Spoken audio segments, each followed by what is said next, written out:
Hello everyone and welcome to the PS4 tournament's Mortal Kombat 11 Open Series. We're here with the 4th week of Europe.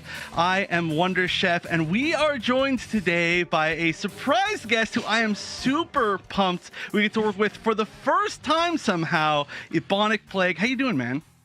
Hey, I'm doing well, especially because, you just mentioned this is the first time we have worked together and on a Mortal Kombat broadcast, no less. Anytime I get to be on MK is a treat. It's wild. The last few times that I commentated were with the twins, right? But they were separate, and now I neither of them are here for maybe the first time in the Open Series lifespan, right? Obviously we're just taking over. Everything's all good because they're a little busy. It's like it just be like that.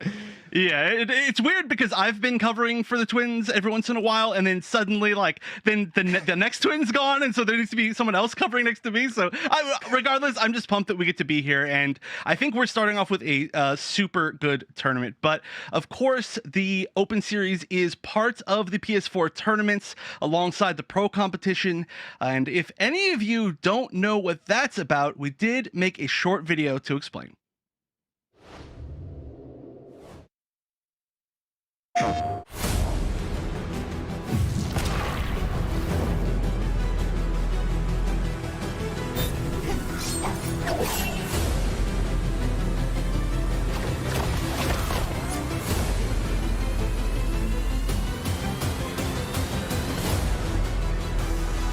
Sangue Frio é o primeiro campeão aqui da primeira etapa da Liga Latina. Sensacional!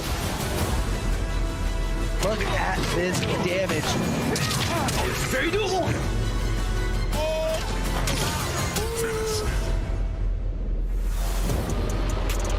You can't hold me down. Yeah, how you like me now? You won't beat that out of crowd. Looks like bling.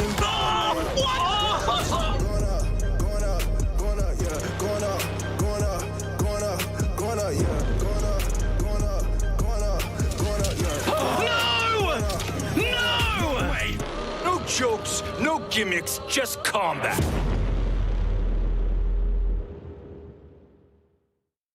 PlayStation. And the Mortal Kombat 11 Pro competition is one of those series that we just saw in the video. Of course, it's running alongside the Open Series. It's been running since December of last year, running all the way until May, with 3 different leagues: North America, Intercontinental Combat, and Liga Latina. Each of those split into several different sub-regions, but the big prize pool overall is $60,000, so that's going to be a lot for each of those players. And of course, if you want to sign up for that or the Open Series, you can go to compete.playstation.com. It's always going to be your one-stop shop to go to, where there's going to be a lot of Mortal Kombat and a lot of other games, which you may be able to see Ebonic Plague on. I've seen quite a few of those. Those are always fun to watch. Yeah, definitely a lot of stuff on the Open Series for just about everybody at this point. So many different games. Remember, compete.playstation.com is your one-stop shop for all that. But we're talking about Mortal Kombat today, and Mortal Kombat is what you're here for. I believe we do have... we had some crazy stuff happen the last week, right? So it just continues on, but I mean, go ahead and take a look at this right here. It was going to be K-Top versus Serious Hitman. K-Top's not going to be here this week, but Serious Hitman is, so we will be able to see him just a little bit later.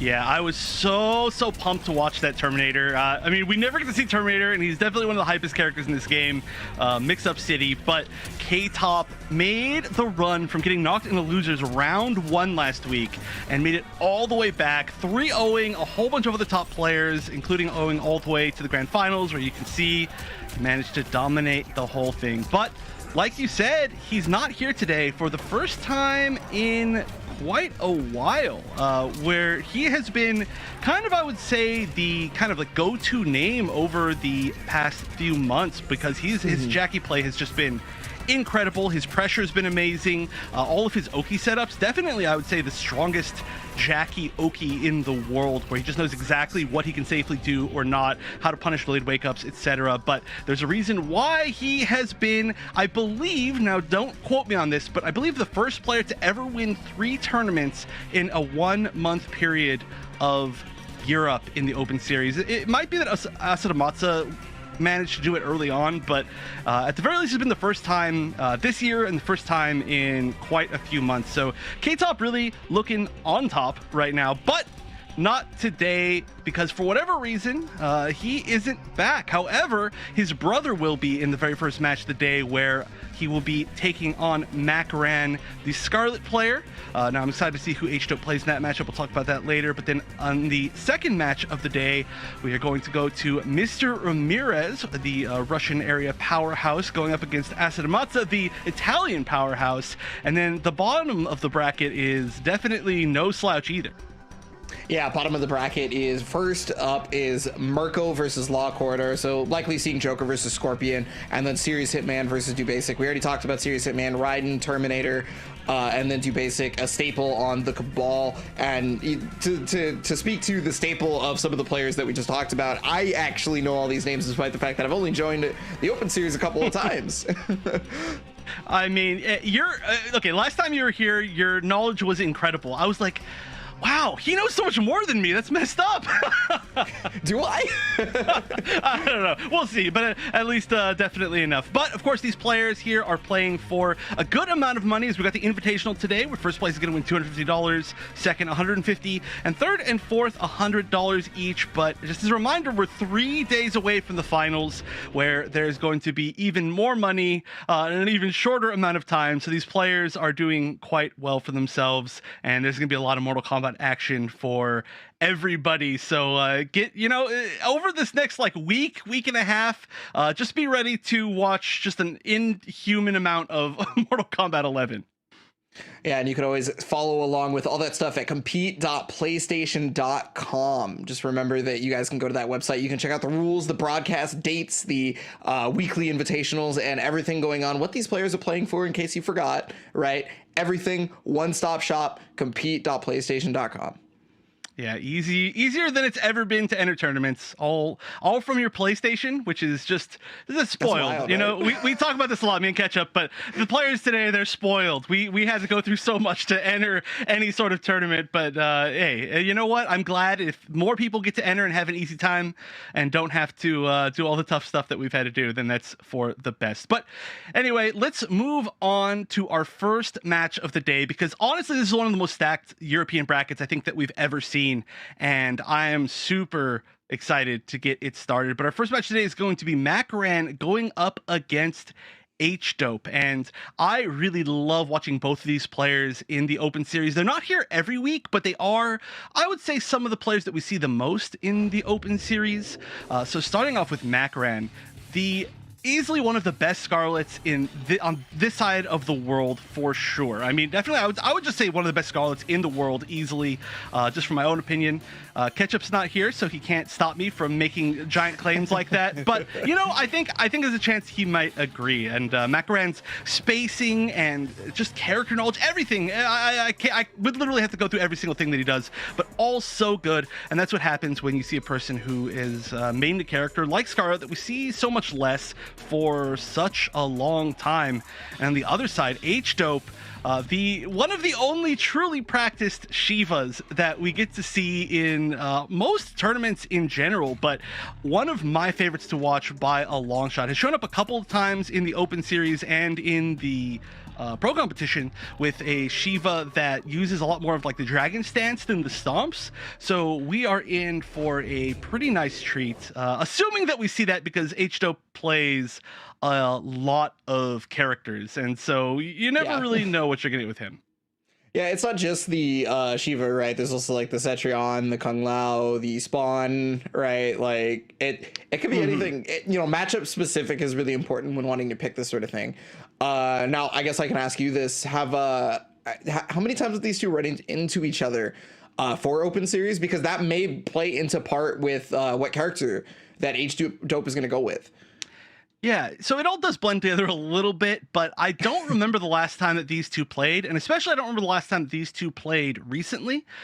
So there were the changes to the Dragon Stance, and post-change to the Dragon Stance, we saw a little bit of a change to the variation that H-Dope decides to use. So, of course, Dragon Stance starting up a little bit slower, making it not quite as good of a guaranteed option on block, but normally, you know, so of course I'm going to talk about all this and then he's not going to choose Shiva, which is always what happens. But just in case, normally what we see him pick is the shield. I do not remember what it's called, but the shield spin, which is a pretty fast startup special that covers that gap. So when people try to mash in that gap, they instead get counter hit by the shield.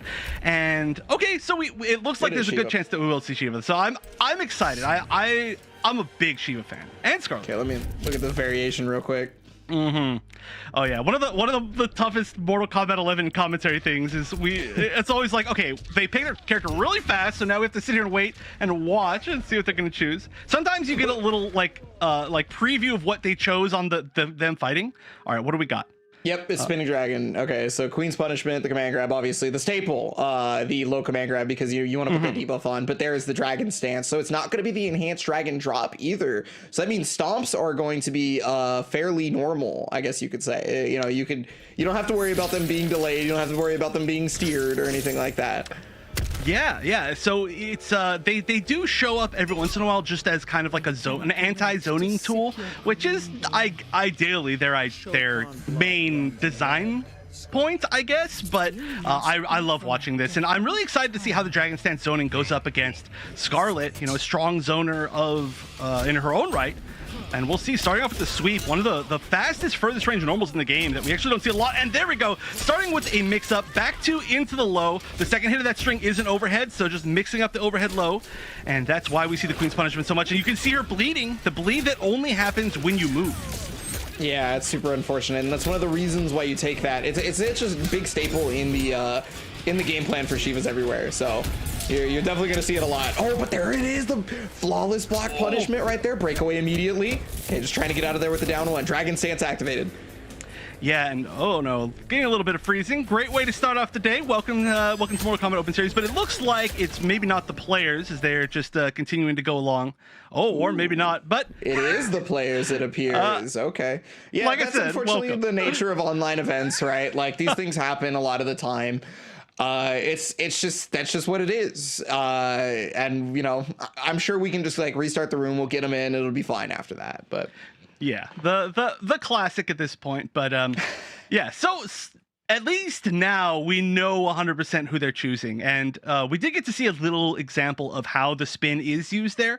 You can amplify it, and it's safe on block. There is like a flawless block gap, so there's just basically two different points. It's either when they end the string or when they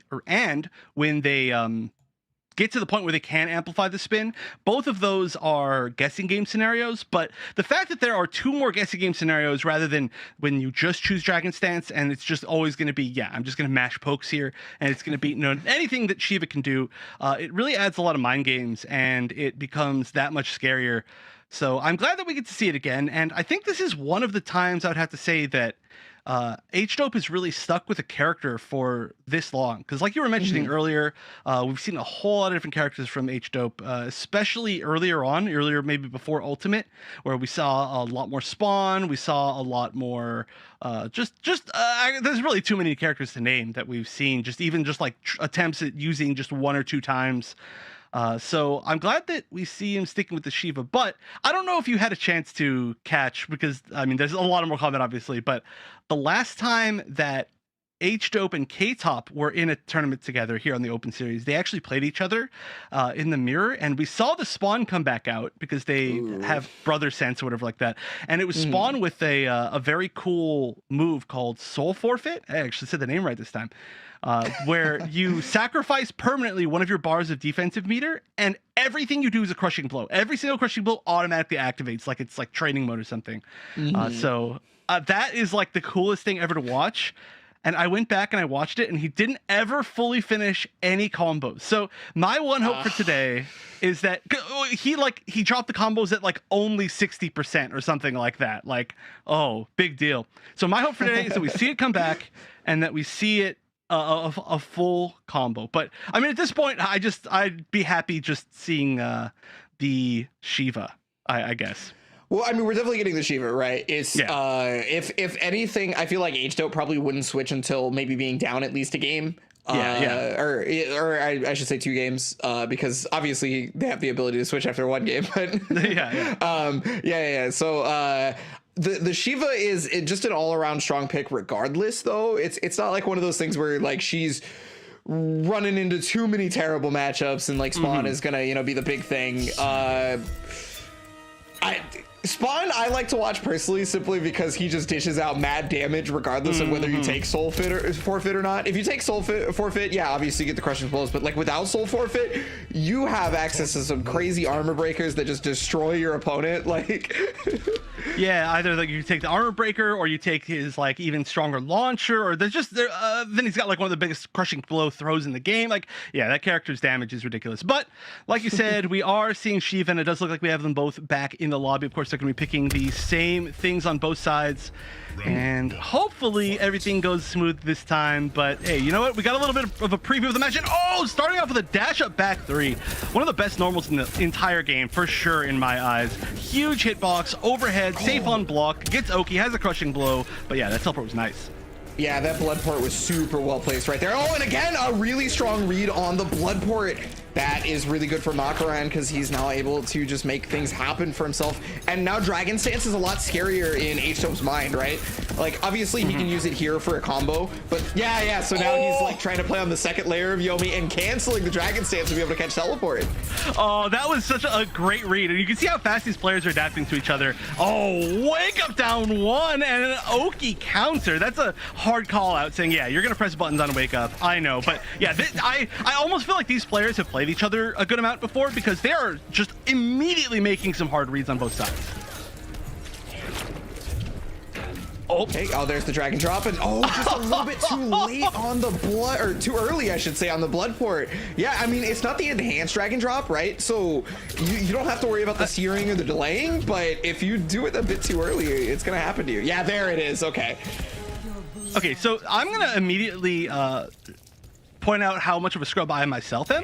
So I was under the impression that you couldn't delay it without Amp Dragon Drop, but last week Ketchup said you could delay it without Amp Dragon Drop, but I feel like that's wrong, but that did almost seem like a delay, so I don't know, somebody in chat's gonna have to tell me.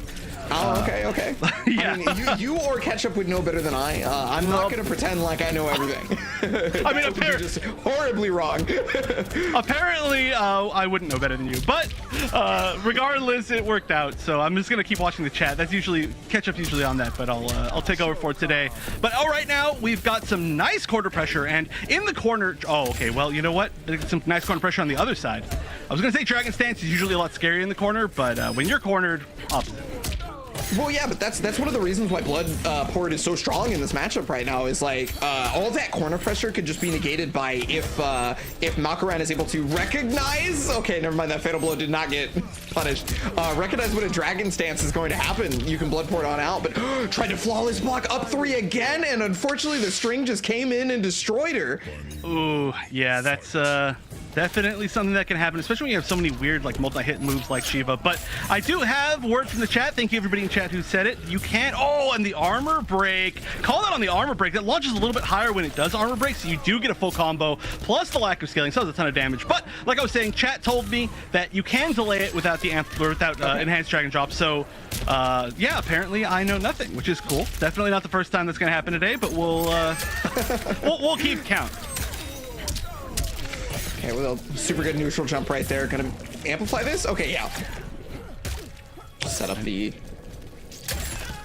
Yeah. And the super slow back 2, but it's gonna work. And then the down 4, very nice.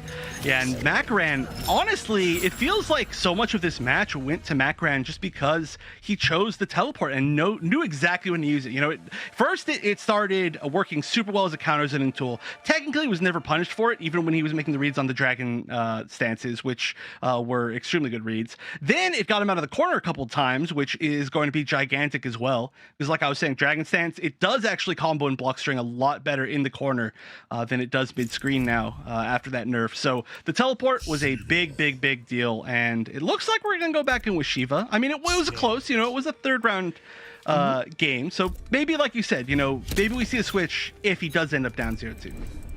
Yeah, and I mean, even if like, I feel like there would maybe be no switch off of Shiva if this next match is also close, because like it's not like Shiva was doing poorly in that. It's just there was some incredibly strong reads with the blood port from Makaran, right? Like, even you mentioned it just a second ago, even when H-Dope had recognized that Bloodport was coming out on reaction to the Dragon Stance activation, was not punished at all. I don't know if that's just because of a recovery thing or if H-Dope was just a little bit too late, but maybe we'll see it again. Maybe we'll find out here. Oh, good call out on the forward movement there. Yeah, this is the whoa, and that was a great defensive teleport. That was almost like some sort of like roll through or something. I don't even know how to explain it, but that was extremely smart. All right, gonna respect it. Oh no, again. Yeah, that flawless block situation can work, but sometimes you're just a little bit too far, even with such a great up 3 like Scarlet. But the damage here is huge. Goes for an Oki setup rather than the actual knockdown ender. I like that a lot. If there's that Dragon Stance and not able to react the proper way, unfortunately got hit by the Dragon Stance. But I mean, with a lot of life for Makaran, probably doesn't care about guessing wrong or just making a slightly, you know, skewed reaction time, right? Like, was just able to get right back in there, taking that first round here. Yeah, and of course, even if the life does get a little bit lower, it is Scarlet, one of the only characters in the game that can actually heal off of stealing some life. But yeah, this corner looks so hard to escape right now for H-Dope. Oh, but that's a good way. We do have the breakaway. It does actually have the armor breaker, so could have gone for that read, but instead went for just a down 2, which was going to be a little bit safer. However, it did miss. Makaran, though, still took a lot of damage from that exchange. Okay, there's that life steal right there. You just saw it. And then there it is again. Okay, Makaran has caught any sort of movement that H-Dope is wanting to go to with that. I feel like 9 out of 10 times at this point. Yeah, I mean, hey, as a Scarlet player, that's like 90% of your game is oh, that's gonna be it for sure. Yep, no way to get out of that. Breakaway wouldn't have worked. I don't even know if that was defensive bar, but one of the fastest fatal blows in the game. It's gonna be a nice and easy and guaranteed way to finish it. Of course, there's a ton of damage. There was defensive bar, so good read there by Makaran. I mean, not even a real read. It was guaranteed. Regardless, good play. And that game actually looked a little bit more dominant, I would say, than the first one. But maybe it was just because of corner control.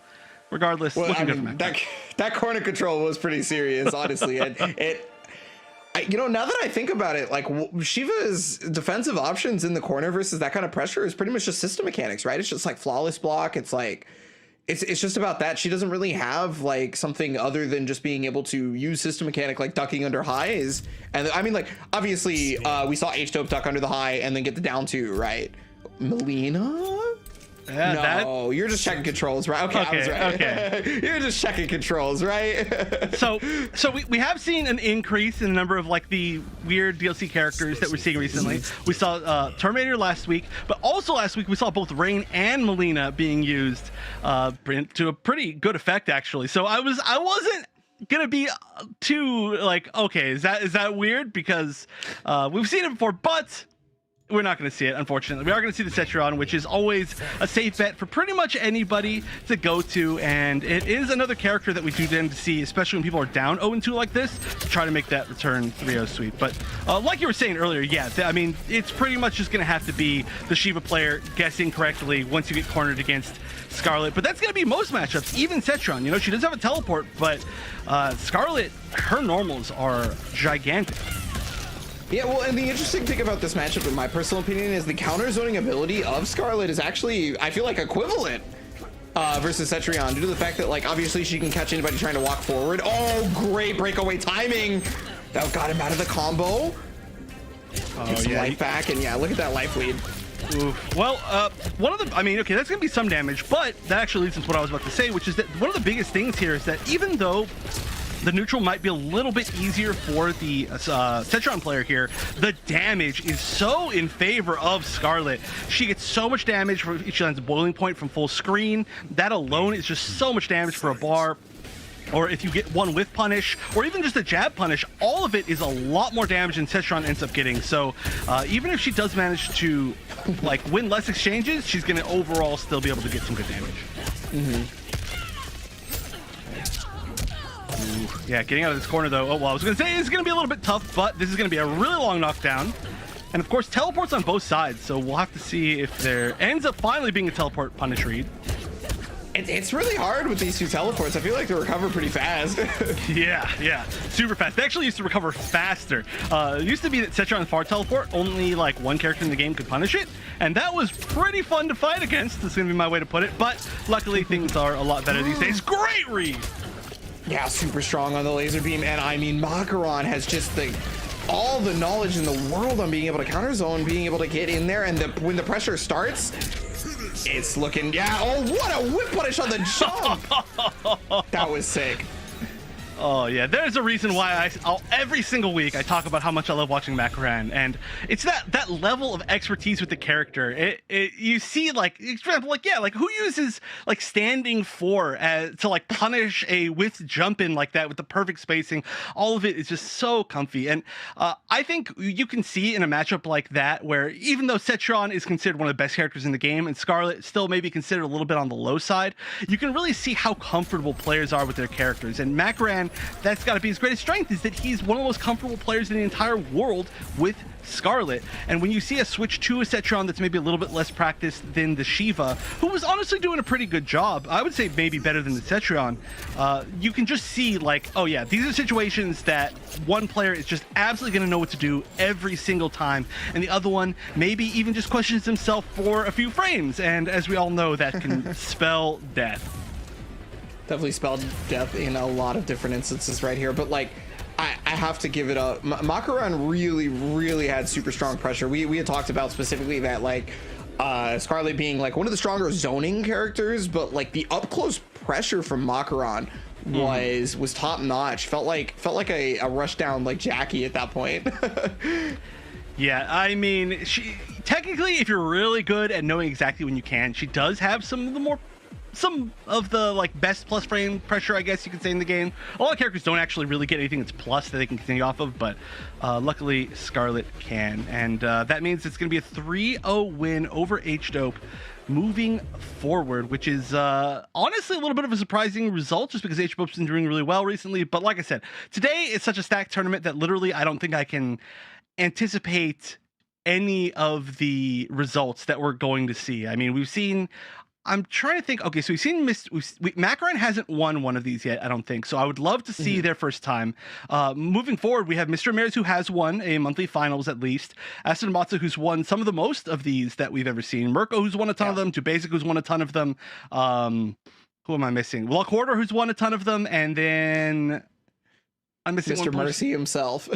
Oh yeah, one with mercies. We'll get to that a little bit later. But I can't remember who the last player is. I'll look at the bracket in a second. But right now we're moving forward to our next matchup, including two of the players I just said, Mr. Ramirez and Aso Dematsa. So there is a chance that we see the Scarlet again here. But Mr. Ramirez, originally known for using mostly Scarlet, and then maybe a little bit of Sindel, does have a million characters, a million characters.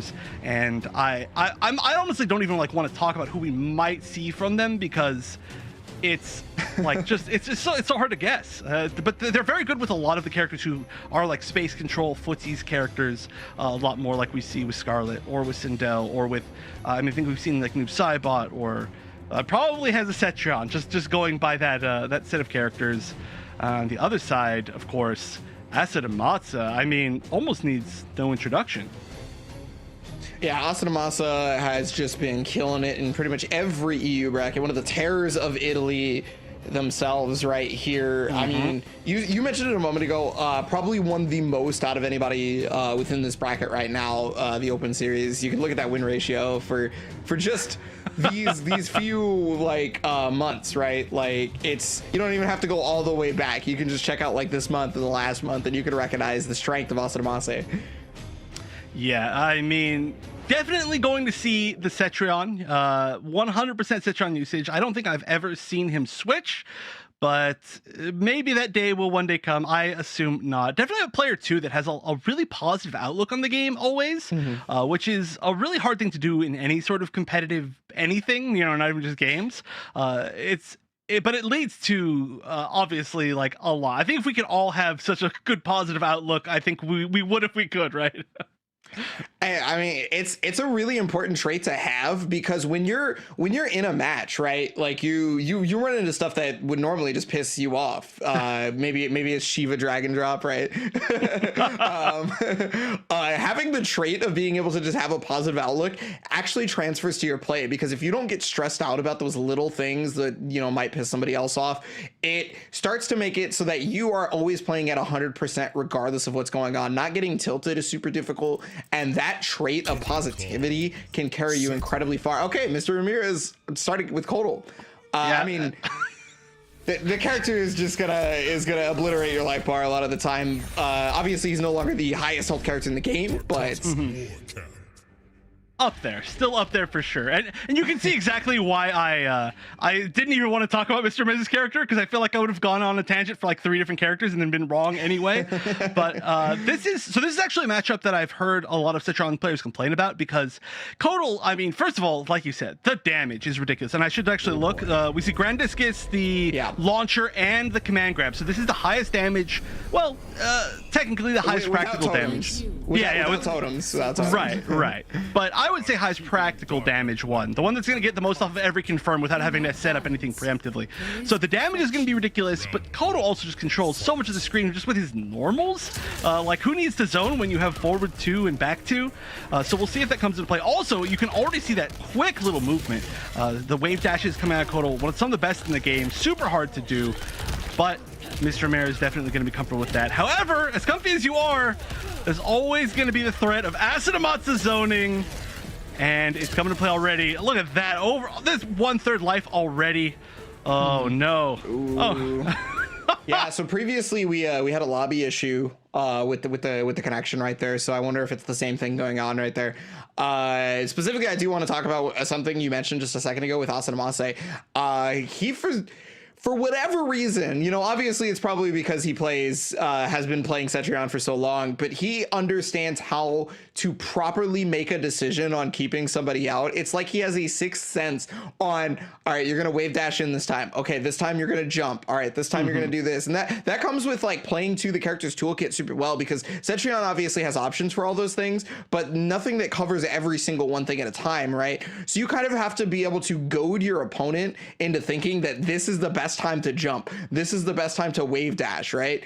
And when they start thinking those things is when you finally have them at their mercy. And for whatever reason, Acid Amatsu is just like perfect at that, just finding it at all times. Yeah, I think it's so similar to what we see from Macron, right? And you can tell that it's you get so much better at it by committing to a character and just feeling super comfortable with them. And it's all about, like, sure, yeah, technically with either Cetrion or Scarlet, you can see like projectile, but you're eventually just gonna let your opponent in, right? So you do have to essentially like pressure them from full screen, or really like mix them up from full screen. And like you said, you bait them into thinking that it's the safe time or the best time to move, and then you punish that movement. And it's a really cool way to see it, because there are a lot of zoning characters. You know, I'm going to throw back to Injustice 2 Deadshot, that in my opinion were a lot less fun to watch.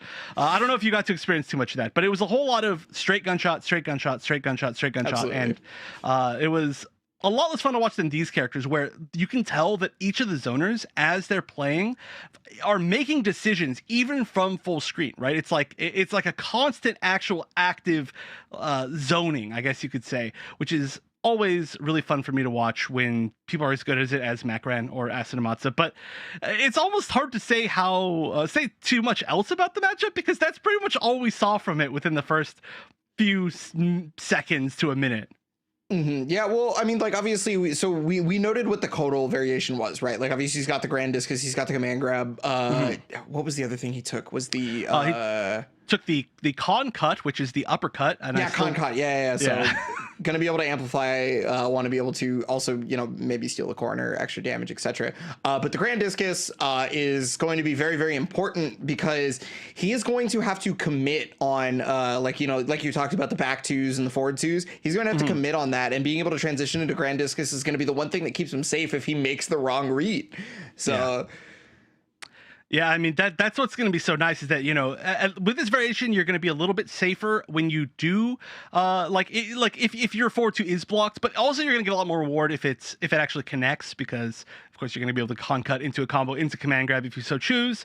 But it does look like the disconnect was on the side of Mr. Ramirez, and so it looks like Asadamasa is going to be taking game number 1. And to be fair, it was looking a little bit that direction either. Am I wrong on that? The disconnect was actually not on either player's side. The match went on as normal, and it was 1-1 when we were talking about the Grand Discus thing in terms of rounds. So Asadamasa took the first game, and we're just going to jump back on in there as soon as we possibly can. You see, you got way more info than me. All I got was like, I mean, I'm not set up to read quite as well here, but I was like, okay, I see that Asadamasa won, but that was my big assumption there. So good call. I'm gonna pretend that I said what you said, and so actually, what I incorrectly was saying did sort of lead into that. I was saying it looked like it was gonna be pretty much in the favor of Asadamasa if it continued how it was going, and I guess it did. However, you did say it was 1-1 in rounds. It was 1-1 in rounds, yeah. Yeah, so but that's all the information I had. Okay. I mean, at least though we do know that the Kodal didn't just get shut out both. There were 2 rounds straight, right? So there was something that it worked with. I would have to assume that at the very least, one of the most interesting things about Mortal Kombat in general that I always tend to like downplay the importance of, because we both play so many other fighters, but I play a lot of others, and it's hard to remember that it's one of the only games, or NRS games in general, where even if you lose, you can technically like set yourself up for a much better next round. So even if for example, you're Kodal in that situation, you move forward and you die without doing any damage, you still move forward, right? The round still starts where it ended before. So that could really lead to a pretty dominant round if it did end up being like, oh yeah, Asadamasa won, but he was cornered, which I'm just going to assume maybe there's a chance that that's what happened, but we may not know. We are getting them back into the lobby right now. So pretty good luck lobby-wise today. We'll at the very least, though, it's good to know that it was just the observer and not the players, because if anything, I think we'd all much rather have the players have a good time, right? That's always number one priority. Yeah, actually, I want to harken back a little bit to what you talked about with them possibly starting out in the corner, because in NRS games, when you start a new round, there's only a slight difference in how far away you start from each other. After the characters will do their little walk back pose and they'll talk mess at you or whatever, but you're still pretty close, right? If Kodal moves forward, gets him in the corner, then what happens is the classic zoner rushdown character dynamic, which happens in a ton of fighting games. It's not just Mortal Kombat, right? Where yeah, sure, the zoner makes 20 really good reads on the pressure to be able to keep that character out, but the second that rushdown character gets in there, all they really have to make is 2, because usually they out damage that zoner, or they have like a lot better pressure on knockdown, because a lot of the time zoning characters have weak defensive options on wake up. Luckily this is Mortal Kombat 11 and there's a ton of really strong defensive like options there, system mechanics wise. It's not just your character, so that always comes into play no matter what, right? But okay, gonna be sticking with Kodal. I think Kodal into Cetrion is just always a good pick regardless, but that's just, me. Yeah, I mean, hey, Kodal is always solid in general, honestly, and it's a character that we saw do a lot better once Ultimate came out, and then we saw him kind of appear a little bit less for whatever reason, but still just as strong as he ever was. I mean, like you mentioned earlier, got nerfed from like 1100 health down to 1050 health, which is... I think it's 1050, yeah. Yeah, it's still technically some of the highest health in the game next to like characters we barely see, like Shao Kahn. Yep, 1050, right there. Yeah, that's right. Look at that. Beautiful that we get to see the numbers. I love that. So that I can, I really have no excuse when I ask if something's gonna kill or not, and it doesn't. All right, already starting out. This is the classic, right? So the thing is you're always going to take a ton of damage, but then you finally get in. Oh yeah, this is... Oh no! Okay, gets out, but a great punish on the landing frames. One of the nicest things. Yep. It is. Lets you choose whichever side you want on that command grab, which is one of the biggest reasons why it's such a good ender. Only when you amp it, but yeah, 0 meter on the side of Asadamasa. Offense or defense, that's scary. I mean, the command grab's super good too, because you also get the bonus from drinking their blood. yeah. little gross, but you know, whatever works for you, Kodal. And he's gonna need that damage though now, although of course the damage buff has ended, but needs to make a comeback. All right, here we go. Yeah, well, with that extra damage buff, not going to amplify at that time, but has the Quake, and that's going to be a big hit. All right, one hit from Kodal could actually do it. The command grab connects, has just picked right so many different times, and look at that. That entire first round, it started out terrible, or at least it looked like it was starting out terrible for Mr. Ramirez. But staying vigilant, staying stalwart, just willing to take a little bit of chip damage here and there to get in, and it pays off in spades. Oh yeah, you love to see people who are willing to play big bruisers as patiently as they can, and then know how to take advantage of all those opportunities, which is exactly what we saw. And yeah, I mean, pretty much exactly what you said. Oh, gets over it, and now like, yeah, that was perfect spacing. Well, not only that, but he parried one of the rock that was on the ground before he jumped over the second one, right? So, like, that allowed him to get a chance to move forward even more. Now he's going to get the amp on this, get the damage buff, choose the side. Grand Discus comes out. Oh, but the teleport out. That actually could have been a punish, I think, had he gone to the Earthquake immediately, but probably wasn't looking to whiff punish from full screen. Oh, and the parry coming into play so much. Yeah, it's not super easy. The window can come out a little bit late on that parry, but hey, we saw how sick he was at getting past that earlier and managing to avoid. Actually, one of the scariest things about Rock is that it does have a hitbox on the way down, which is why I mentioned spacing, is that he knew exactly when he could jump it or not, and ow. It's funny, just as you mentioned it right there, the hitbox on the way down actually comes into play, and he had to avoid chip by spending that defensive bar. He's gonna have one less just coming into it. Oh yeah, that's it's really a tough situation to get past these boulders, especially when you're a little bit of like a bigger character like Kodal is, where his legs kind of hang down, but great use of the interactable and a flawless block up 3, and the pressure is beginning. We saw how fast things can turn around here. Oh no, another grab right there. Not the command grab this time, but I mean, hey, you get your damage where you can. Unfortunately, it's back out of the corner. There's the cancel into parry to mix him up.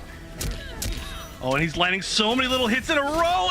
Every little thing, the unblockable again, just needs one more hit here, and has the corner, needs to watch out for this teleport. There's a good chance he's gonna come out, but there's only, okay, no offensive bar now, so this is gonna be so hard for Esadamata to actually make this damage come back. Good teleport.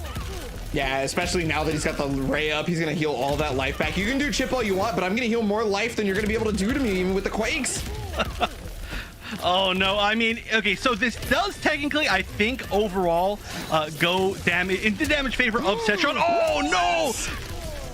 Oh, that 2 and 3. Wild. Yo, he actually called out the first attempt at stopping him from being able to zone right there with the H2O port. That was, he hadn't teleported for a good 40 seconds. And the one time that Mr. Ramirez wants to press anything, I cannot believe that. That was wild.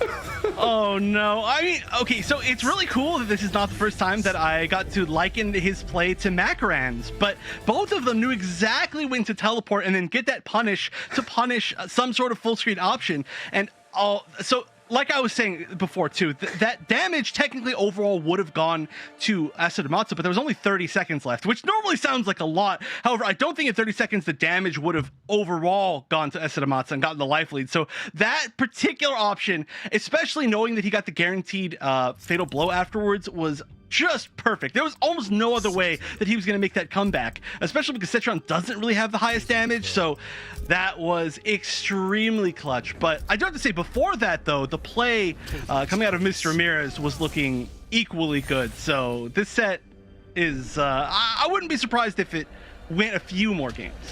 Yeah, it can definitely turn around. I think if that situation ever comes to play too, one of the things that Esadamata has to like figure out is also like, will Mr. Ramirez start jumping the quakes? And if he does, when will Rock come out? And if Rock comes out, is he gonna parry the Rock? It's with that life lead comes a lot of stuff in your favor, right? So if that ever comes back, oh, he tried to deal with the armor break there. But just look at that patience. Just dash up, crouch block, dash up, crouch block. He's just sitting there blocking for so long. I love it though. Okay, a little bit far to get the punish, but at the very least, gonna get pressure. And this is such a good spot. Oh, drops the conversion, but still managed to pick up another small knockdown. Yeah, it was super important for Mr. Ramirez because he caught him out of multiple jumps, right? Asadamase was attempting to lead, but gotta get the crushing blow there. Immediate breakaway, does not want to deal with that damage. And now the corner here for Asadamase. Yeah, that 2-1-3 crushing blow is literally the strongest launcher and the highest amount of damage that you're possibly going to get with Cetrion, so you just want to get out of that situation. But Asadamase is going to make it work. Managed to get the side switch, which was super important despite the break. Overall, I mean, you know, that might almost be even more important, and now is on match point for the set. Round 2. Yeah, that whole situation, the second that crushing blow connected, was able to get out of the corner. It looked really, really bad for Mr. Ramirez right there. But, all right, already playing that game again. You can wave dash and be as patient as you possibly want, but, I mean, that's just kind of what Cetrion is preying upon. Oh, wow, caught under the Grand Discus? I didn't know you could do that, honestly. But, I mean, her down pokes are some of the best low profiling tools in the entire game. So it surprised me, but it's not surprising. However, command grab is a true mid. Oh my, 2 in a row, and the damage buff, it stacks, it's adding up. So just needs one more small hit here. Oh, that knockdown might be enough for it to go away though. Damage buff doesn't last for too long, but it's already dealt a lot. Yeah, I mean, damage buff is no longer on the table, and luckily Asadamase is able to fight back. And again, this is set point right here. He's gonna have to make something happen. The Grand Disc gets to push forward. And yeah, he's been looking for that natural barrier as much as possible. That's why you see him block, even though he's up front, even though, you know, you would normally see him press buttons. Natural barrier is kind of scary. Yeah, and now we're definitely in a scary chippish situation. So Mr. Ramirez really needs to find a good opportunity, and does with the forward 2-4 and a fatal blow. And my best guess is that this is it. However, I am very often wrong, but I think that should be enough. Oh, one little hit. Yeah. Oh, it's always so deceiving with the little hit at the end. It does like 1%. It does so little, but it was enough. On the downside, though, that does switch sides, and that means that Asadamase has so much space to move backwards now. Yeah, the thing is I feel like that's far more worth it because you at least have a chance to be able to make the comeback at this point. Sure, you lose the sides, but at least you're not down 3-0 now. Yeah, I absolutely agree. It's just looking at the downsides of the potential situation. However, he's managing to get back a lot of this space, taking a lot of chip damage, not really getting hit by a lot of projectiles, but sometimes you don't even need to. Man, half of your life in chip damage at this point. I mean, and the H2O port is coming at like very soon. Oh, but he read the jump that gets the crushing blow, and now it is Mount Everest uphill's battle at this point. Natural barrier is gonna finish it off, and that'll do it. Asadamase 3-0.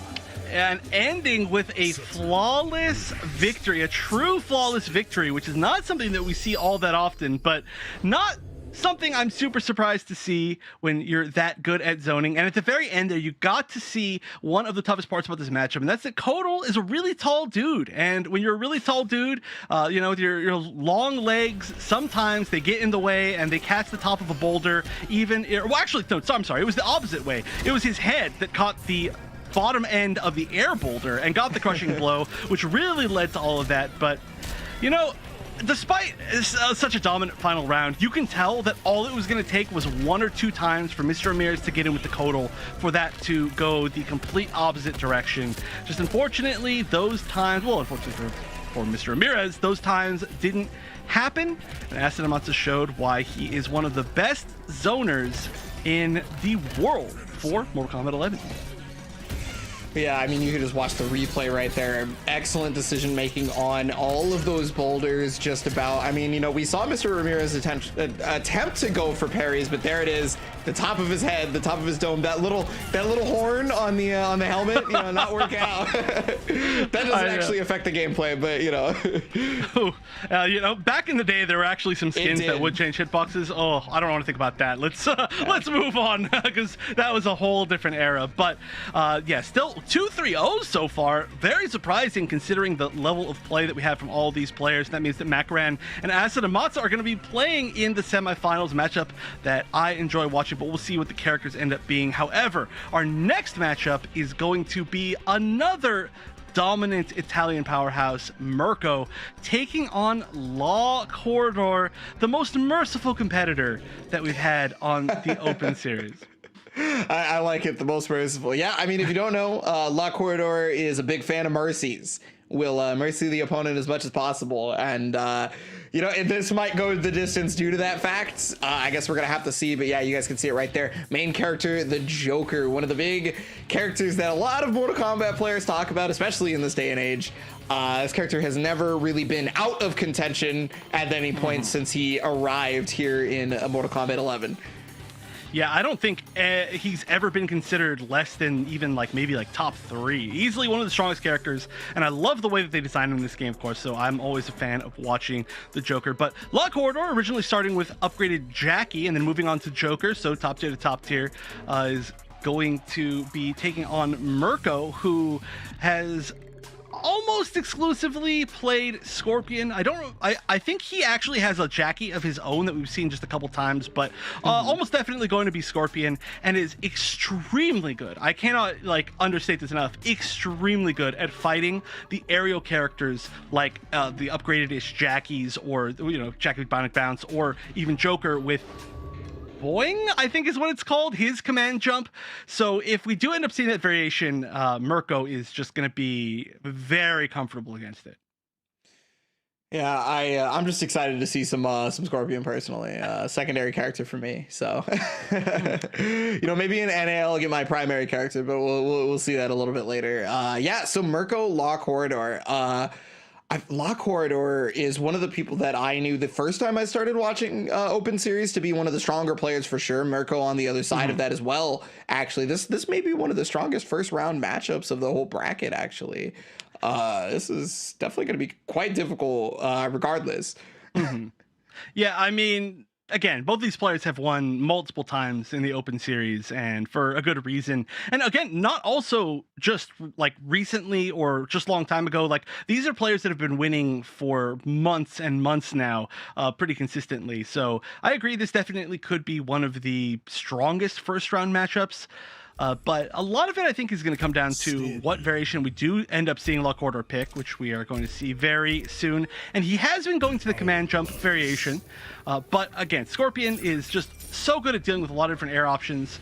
Mirko, on the other side, too, could choose something interesting variation-wise. It's always a big question mark. Yeah. Burning Spear. Okay. It's always going to be Helport cancel at the very least from Scorpion. It's just it's pretty much guaranteed at this point. But Burning Spear this time. Okay.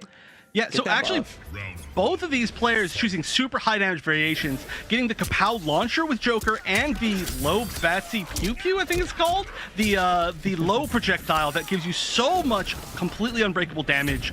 So this is going to be, I would have to say, pretty quick matches in either direction. And right now, it's looking in the direction of Mirko.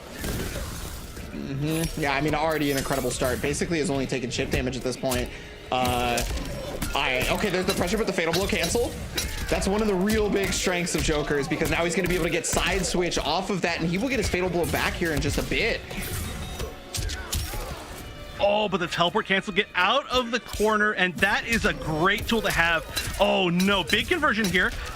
No defensive bar because of the teleport cancel. Okay, just built it up at the very end, but it's a pretty late break, and that means that any conversion from this point on is going to be enough pretty much from either side. Oh, gets hit, and that should be it. Oh, it is real hard to deal with Joker pressure when he has that fatal blow stocked, because you don't know if it's going to be walk up throw after the fatal blow cancel. So, maybe you try to duck and then he hits you with the emphatic mid.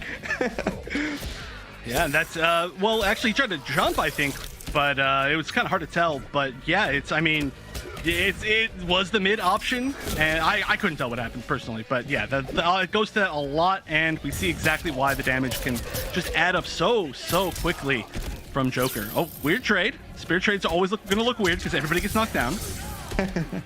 Okay, there's the breakaway immediately, though. That did spend both defensive bars for one of the offensive, though. So, I mean, I guess with that kind of life deficit, you really want to worry about that sort of thing. But, oh, the cancel right there. Gonna get the throw.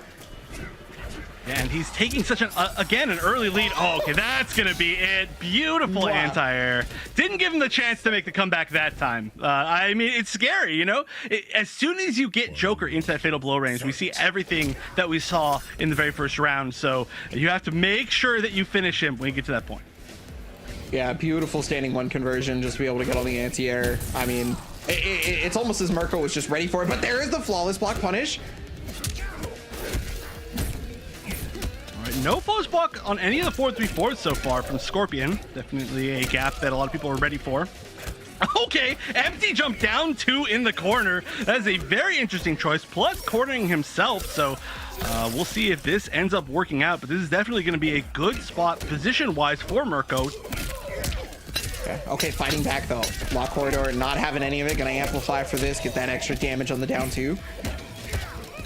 And yeah, just so much damage for 1 bar when you use the Kapow. And even if you break away, the down 2 does a ton of it. And this should, I think, be a guaranteed win. Oh no, he could have gotten at least a down 1 right there and I think killed, but now there's a chance for Mirko. Well, I guess maybe just not ready for the breakaway timing at that point. Lock Corridor, I mean, it's chip range at this point, right? Just one good low bat shot. Maybe, yeah, okay, well, that works out too, right? Yeah, yep, that absolutely works out. And even if that had been blocked, that would have been guaranteed chip in the end. But you had to make a risk there, I think, as Mirko, because, yeah, you were just so low. There are a ton of full screen options that Joker has, and he was trying to bait him into into teleporting to try to stop those options, but it was just going to be tough. So I think it was a spear trying to read some sort of like forward or backwards movement, which would have been, I think, enough, especially because the spear just restands you, doesn't really give a good opportunity to break. But it is what it is. You got to make a big risk at the end like that, and it didn't pay off. And I think that, I mean, the biggest story there was the fact that it looked so good for Mirko in the first round, and then he still lost, because he could have easily taken that 2-0 very quickly. Had that first round worked out for him, and then the second round worked out the same way it did, that could have been just domination. But didn't let it happen. Lock Corridor staying mentally sound. Well, I think one of the big attributing factors is obviously the fact that we talked about Lock Corridor and Mirko taking the high damage variations, right? The big damage on that Kapow. Just paying off dividends, especially of the Fatal Blow cancel, being able to get more even when Kapow is not available, because maybe you don't have the offensive bar at the time. Fatal Blow cancel is going to take you that extra mile on that. So, I mean, was able to just damage race as much as Mirko was able to apply that damage. It's all the same for Joker. Yeah, and I do have to point out that in the last game, we didn't see a Mercy. So that just goes to show how much respect Lock Corridor has for Mirko, for obviously a very good reason. And he clearly just wants to take this set seriously, which is a pretty rare thing for Lock Corridor, but I love seeing it because Serious Lock Corridor is on another level. Yeah, and a second time on the standing one, gonna be able to get that anti-air full damage conversion too. And okay, here it is again. We have that situation where Mirko is up by quite a bit of life, but Lock Corridor seems to just figure out the best times to just mash out of pressure. It just takes one little hit to, the trade! All right, not gonna be able to be any sort of combo there. I think maybe if he trades to the down 1, he can get that, but still the pressure is just continuing. Gets the last little knockdown with the down 1, which is what you want to see. Ooh, down 3 right there just to be able to get out of pressure, and then I allowed for the chance overhead. Mirko, first round. Yeah, that overhead's going to be super nice. She's going to jump over any sort of like lows also, especially like that down 4. We do see it quite a bit from the Joker, but great punish here. And of course, no defensive bar. So you're going to see, actually, you could potentially get a little bit more damage on that, but I like the fact that Lock Corridor goes for a little bit of a better knockdown. The stagger. And there's an escape failed. That's going to be a really, really big deal. We do have the crushing blow throw from Scorpion. Got crushing blow throw from Joker, but that's going to be only after he does a fatal blow cancel, which is also now going to be on the table, but nice flawless block. And then just right there on the whiff punish, able to catch super easily, 2 rounds quicker. That was a lot more in Mirko's favor. That felt like a higher level of control.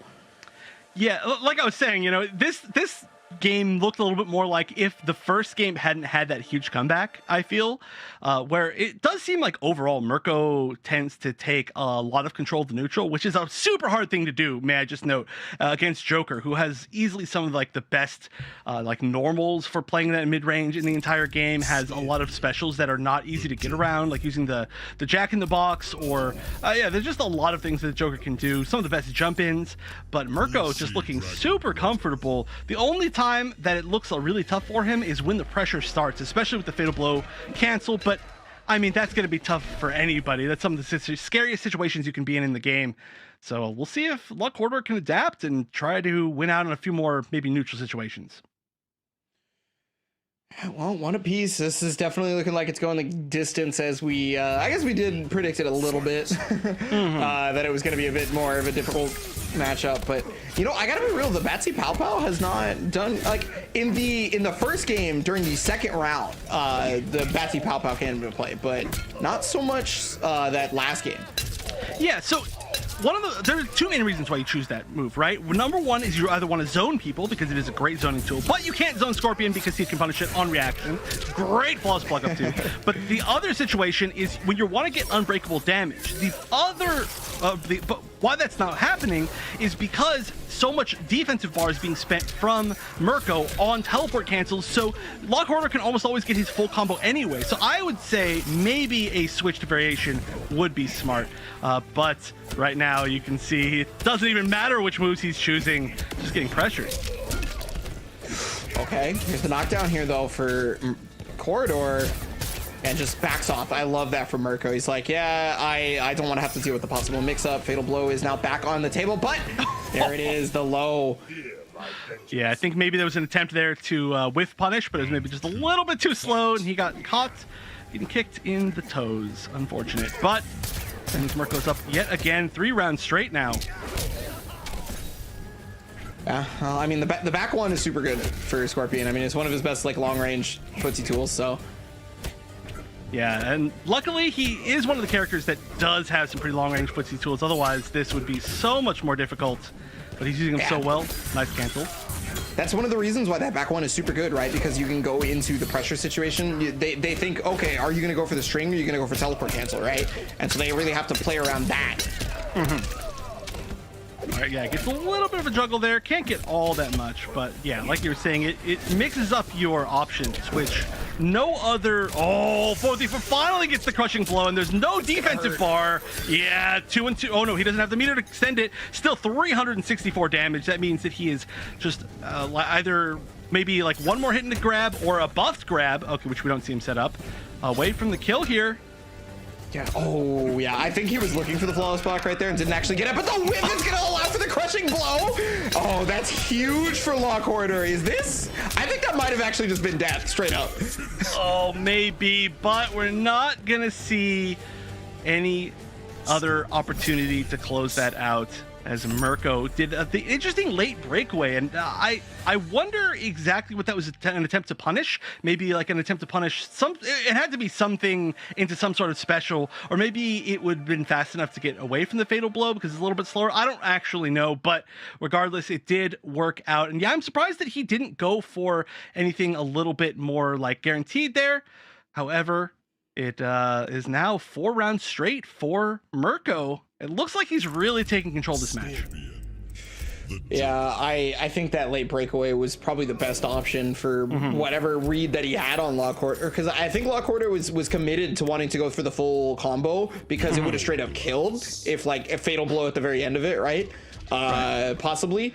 And so I guess Mirko was recognizing maybe the greed of wanting to get that, and that's why the delayed breakaway came into play there, because not only is the delayed breakaway something that you're not always able to predict because it's so late, you know, you're expecting somebody to break away a lot earlier, and you're looking to armor break that, but it also allows for maybe if you're going for the full combo, you start whiffing the string, and then they can't punish your, they can't put you back into a meaty situation on the breakaway.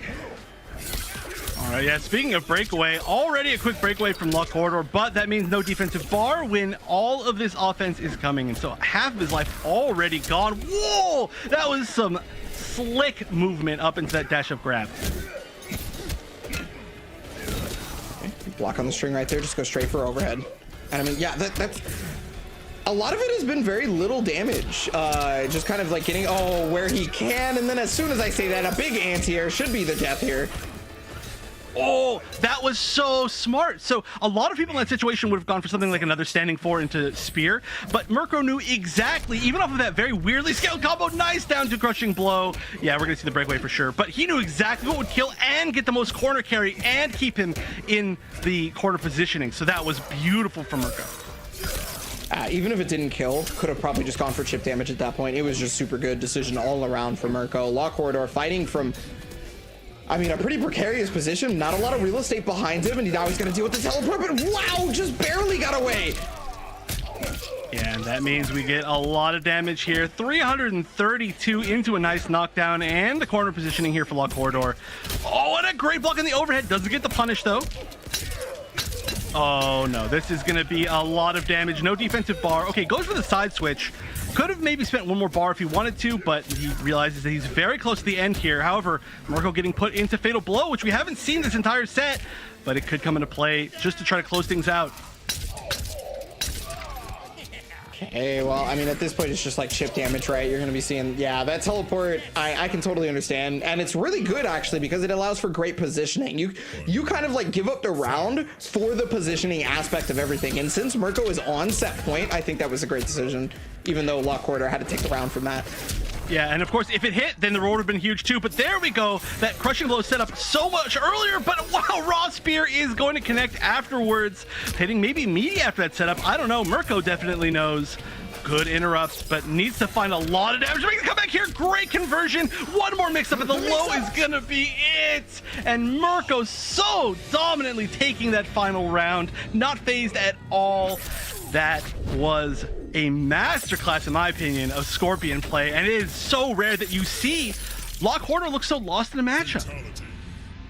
I was definitely not ready for that mix up at the very end right there. You know, he had the combo, he went for the restand on the Amplify Spear, and then immediately to the low to mix up Lock Corridor. Yeah, he definitely looked lost. And that very end, like, amplifies that very statement. Oh yeah, that was so beautiful by Mirko all around. I mean, so many decisions that he made were amazing. I mean, definitely, it's not to say that Law Corridor was playing badly at all. You know, it was honestly, like, all of his conversions were good. He chose a bunch of right moments to do things, but Mirko he just felt in control. Like, he just knew exactly what the next step was going to be at every turn, and it just came out ahead for him. And this is a matchup too. You know, like we were saying, top character for sure in Joker. Scorpion, a character that also was considered a little bit low tier early on in the game's life, and by early on I mean at least for the first year, but Mirko just making the character look so ridiculous by playing so solid, making so many good reads, all the good flawless blocks, all the great whiff punishes. We can see them perfectly right there. Still, my favorite moment had to be when he knew that the back 1-4-3 or whatever the stab string is would kill, got the corner positioning, everything looking so good for Mirko. Yeah, I mean, and then even the teleport cancel to be able to get himself out of the corner at the very end of the second to last round. I mean, yeah, there's a reason why Mirko moves on right here. Lock Corridor, early losers bracket, which is pretty surprising, I would say. But I guess with a stacked bracket such as this, you can't be too surprised. Serious Hitman versus Do Basic gonna be our next, and then we have the live update. H-Dope actually taking down Mr. Ramirez there in the lower bracket 3-1. Ooh, yeah. I wonder what that matchup could have been. Definitely would have been some sort of zoning for Mr. Ramirez to try to get over for a second game in a row, but maybe we'll learn. However, we're going to see those players in the lower bracket a little bit later as we're moving on to our next match that I'm super excited for, because last week was so fun to watch when we got to see Serious Hitman's Terminator.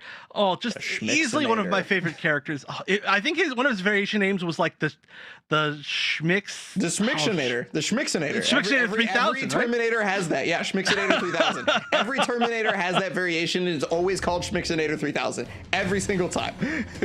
All right, well, it's absolutely accurate, and we do see the Raiden here for Serious Hitman. Of course, Raiden, his original main, still pulls it out sometimes, but I think we're probably going to see a little bit more Terminator, especially now that Terminator got that Raiden-like teleport in Ultimate. But yeah, Serious Hitman making such a splash last week. However, I believe has actually won the tournament before with Raiden a long time ago, so a player who has a lot to offer. However, my hope is that what he offers is mix.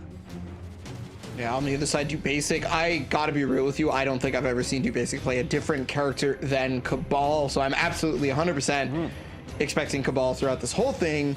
Do Basic, I had the pleasure of commentating a couple of his matches when I was on for the EU side of things previously, but you know, it's been a long time since then. I can't wait to see more, and especially how he approaches the Terminator matchup, because this character I don't consider to be very popular, you know, but any Terminator that plays him, you know, it plays a similar variation at the very least, but it's not something that you run into a lot of people with a lot of matchup knowledge of, that I think. Yeah, there are almost no Terminators. Well, almost no good Terminators is what I should say. So yeah, matchup knowledge is going to be a big question mark. But I mean, interesting story that I get to say, since you were saying that you haven't really seen DoBasic play anything other than Cabal, and I think most of the players here who haven't been watching for like years now have probably seen him play mostly Cabal too. So originally, DoBasic was playing Jade and Sindel. Easily one of the best in the entire region at both of those characters. Had won multiple open series at the very, very beginning, very beginning, and a lot of other tournaments. But people complained about the characters a lot when he would use them, like just constantly complaining. And he was like, okay, I'm tired of this. I'm going to choose a character that literally nobody can complain about. That was literally his reasoning. And he picked up Cabal because we very rarely see Cabal. And he committed 100% to Cabal. And so it took him a while. It took him a few months to finally kind of get his footing. But eventually, actually, on his birthday, he finally won his very first open series with just Cabal. And now has proven that he can absolutely take down anybody. So that's the reason why he's using Cabal. And this is a matchup I can easily say I've never seen in my entire life. Cabal. Oh yeah, Cabal against Terminator. And I don't know what to expect. Take it from me and I'll tell you. All right. I appreciate that they're letting the intros rock. I appreciate it. All right. I wanted to see the interaction. I was very, very like enthralled. But oh, there it is. It's Schmick's time. So he's actually using a Weapon X, different variation here. I didn't actually get to see which one that was. I should have been paying way more attention to the loading screen. It's okay. I didn't see it either because I was too busy telling my story, which was a mistake. But definitely, I would say teleport is one of the moves that we're going to see. And on the other side, DoBasic almost always goes with the same variation, which is going to be the slight gas, which is the air dash, and the hook slam, which is going to be the one that relaunches out of the air. So we'll probably see those soon. And I like that holding the teleport makes it so hard to punish. What an annoying move. Dude, you can hold that teleport for so long, but there's the crushing blow on that. Big damage here. Is he giving? Oh, he missed it. I was wondering if he was gonna need like one more hit, but yeah, that's unfortunate. This is a big pickup. Gonna get the knockdown. Teleport for Oki, but I love that. So maybe there is some sort of matchup knowledge here. That down one was super quick, and I feel like it's not normally a place he would mash down one since he was full screen. So he had to have assumed the teleport and known that he wasn't actually plus off of it. So DoBasic, maybe with the matchup knowledge. yeah, it was pretty much just like the tackle or teleport, I feel like, and shotgun obviously, but if shotgun came, oh, the air grab, that was sick off the slight gas. No way, dude, that was so godlike.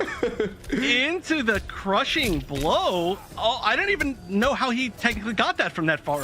Yeah, somebody's gonna have to explain that one to me, but that was beautiful. That air grab, I'm gonna say 100% the hypest move in the entire game.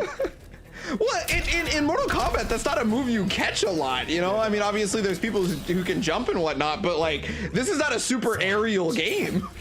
Yeah, I mean, well, okay. Once we got to Ultimate and like 3 to 4 characters got command jumps, it became a little bit more of an aerial game. But yeah, it's not a move that you see all the time, especially used like that. But so rewarding for Terminator, and that's one of the reasons why I think he's super hyped. But Terminator, actually, in general, one of the best at controlling the air, has some of the best anti-airs, has the anti-air grab, and then it keeps him grounded so you can mix them like this. Oh, he's gonna be able to get the confirm off the teleport too. Again, a secondary time. Are you gonna jump again? I think not. Oh yeah, the teleport combos are so cool. And so DoBasic does have Fatal Blow. That's going to be pretty scary. Luckily, I was going to say you're not going to see a lot of full screen options from Terminator, but he's willing to take that risk, I guess. Okay, and I mean, this is one of the reasons why there's so many variations for Terminator called the Schmixinator. This character is one of the few true grappling characters of the game, and he kept him in the corner there. But finally, okay, long range poke, Fatal Blow. All right, I like that. So I think this is too scaled to actually kill. I could be wrong on that, but that was a bait there on the breakaway. Had we seen a breakaway, that would have been more than enough. And so there's just a little bit of life left. Oh, he gets hit by the down 4. Now he's in chip situation. Lost 1 defensive bar already. Teleports in, of course. And teleport into raw Fatal Blow. No way. Catches the jump back. Oh, who does that? Who does that? And why did it work?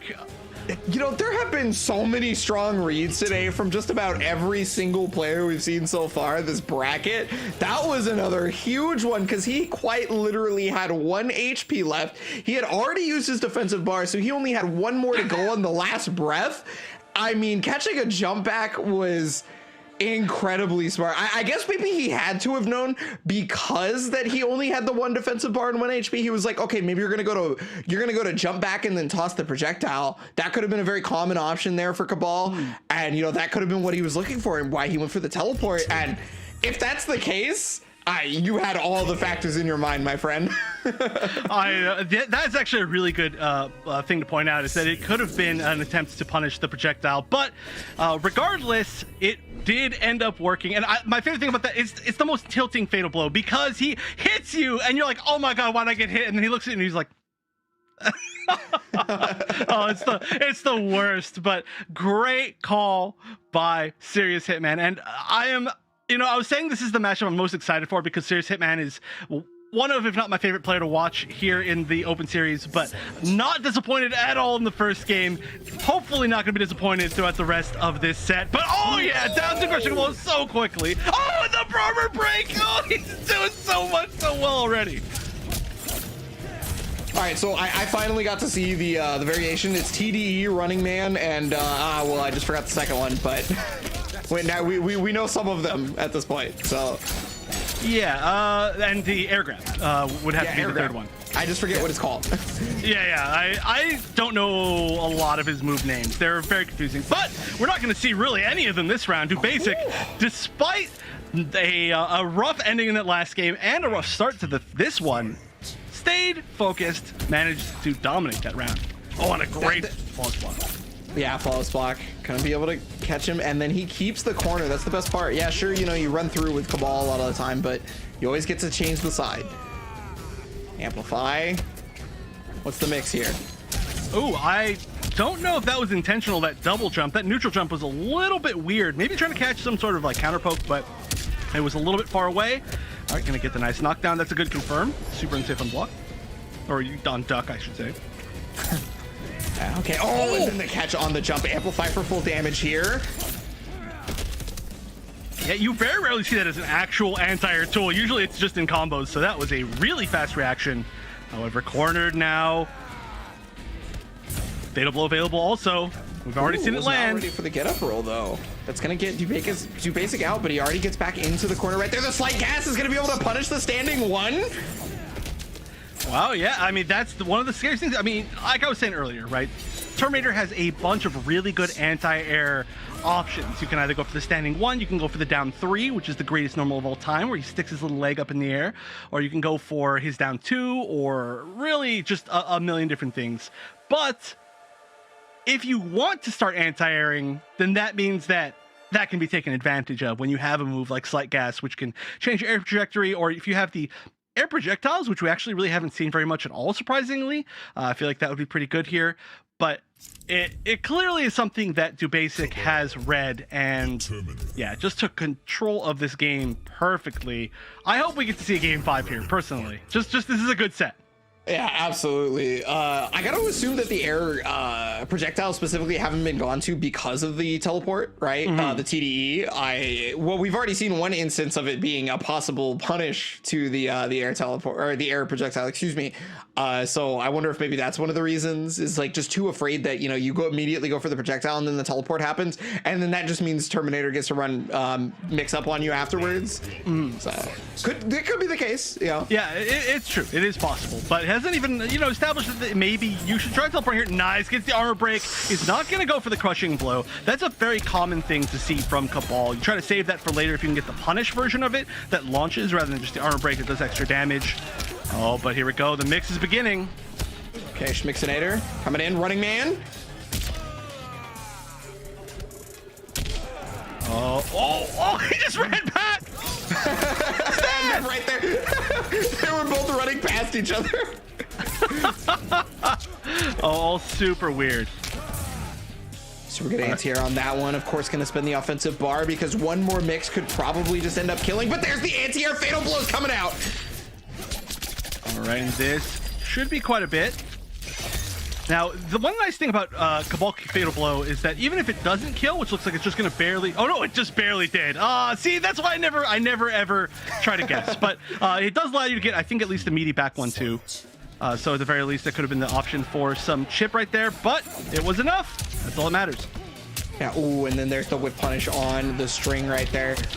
And yeah, I gotta say, Serious Hitman in this game specifically has been doing a really good job of mixing up the backdash pressure, or maybe not backdash, back walk pressure, because it's gotten Do Basic to press buttons, and then he's either gotten a whip punish out of it, or he's gotten even more pressure. Yeah, and makes a great read on the running man. Mix up right there, gonna get the restand again. Oh no, nice duck on the grab.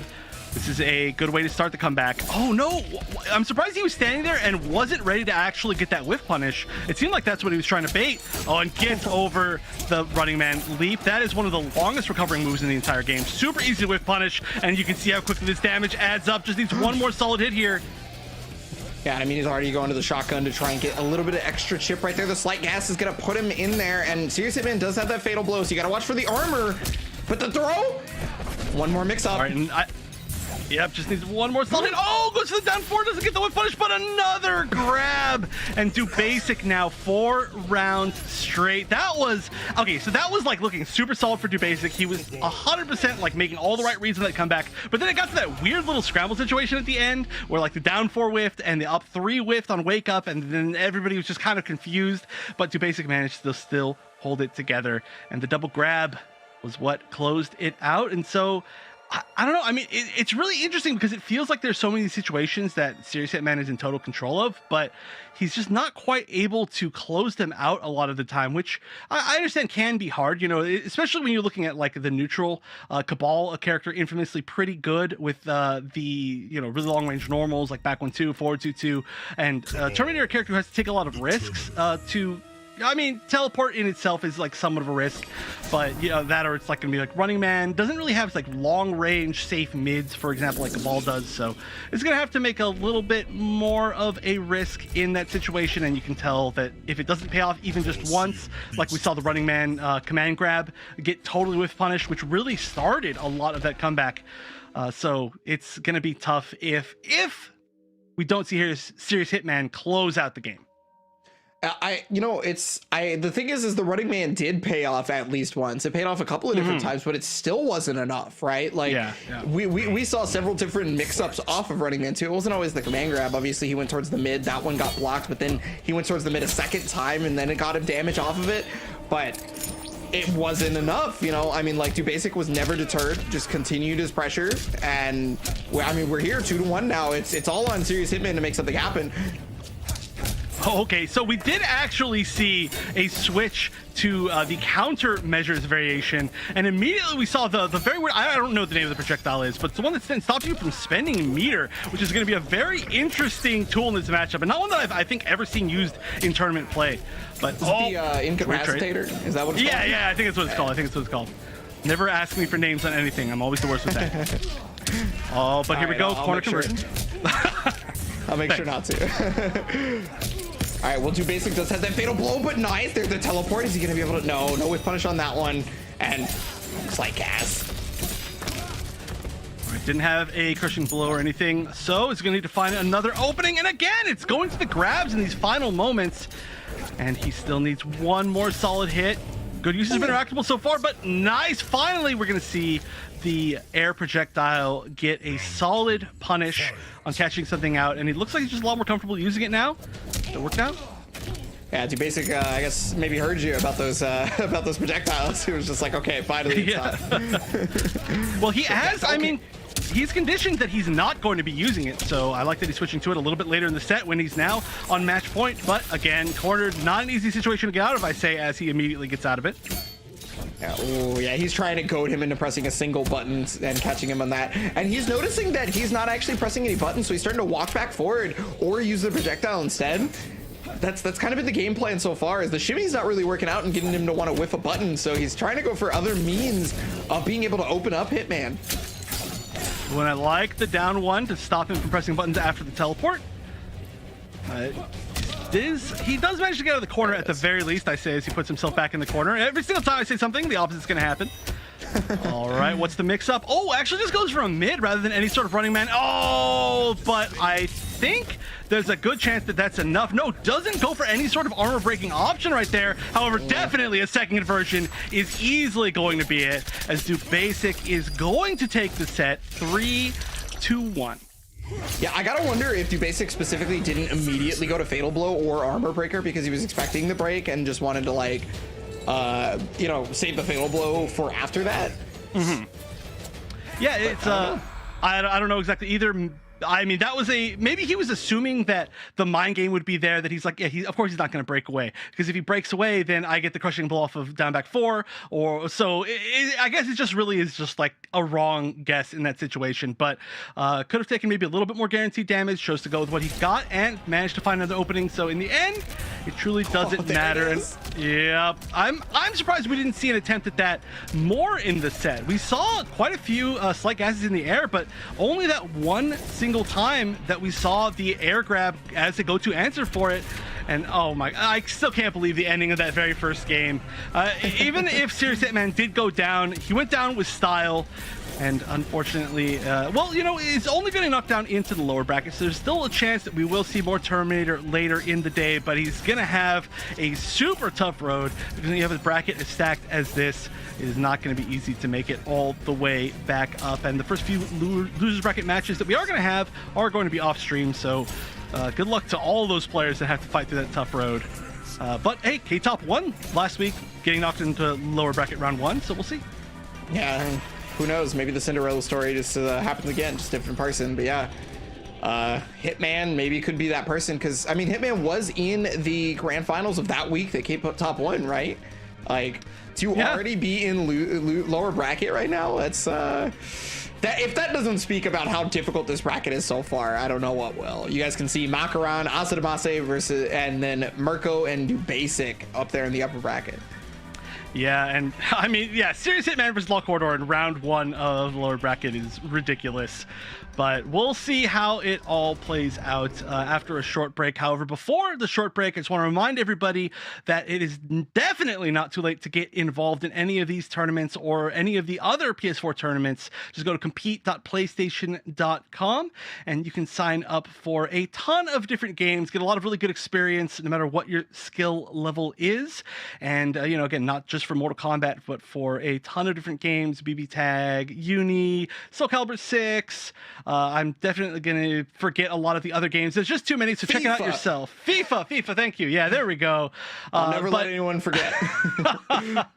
Hey, I love those FIFA casters. They're super cool. But yeah, regardless, go to compete.playstation.com. It's all from your PlayStation. Super easy to do, and you guys can do that as we take a short break so that we can get our semifinal matches set up. But in the meantime, don't go anywhere, because we are going to have more Mortal Kombat 11 when we get back.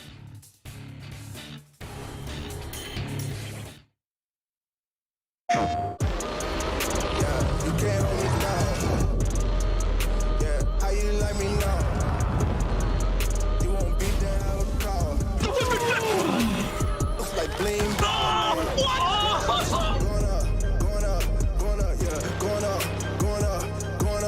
Going up, yeah. Going up, yeah. No! Wait! No jokes, no gimmicks, just combat.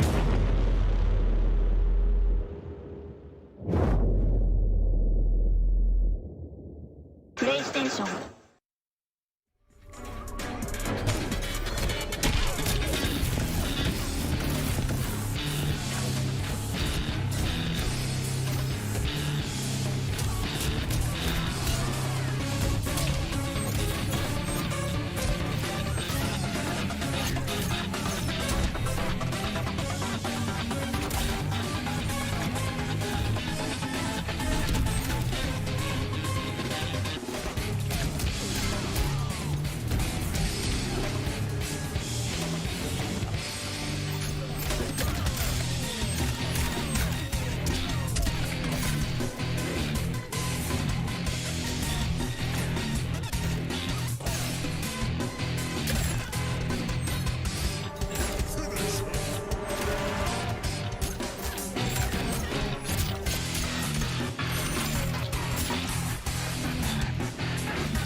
Hey, thanks for waiting, everybody. Welcome back to the PS4 Tournament's Open Series for Mortal Kombat 11. We're still on the EU side of things, and we have had a doozy of matches so far.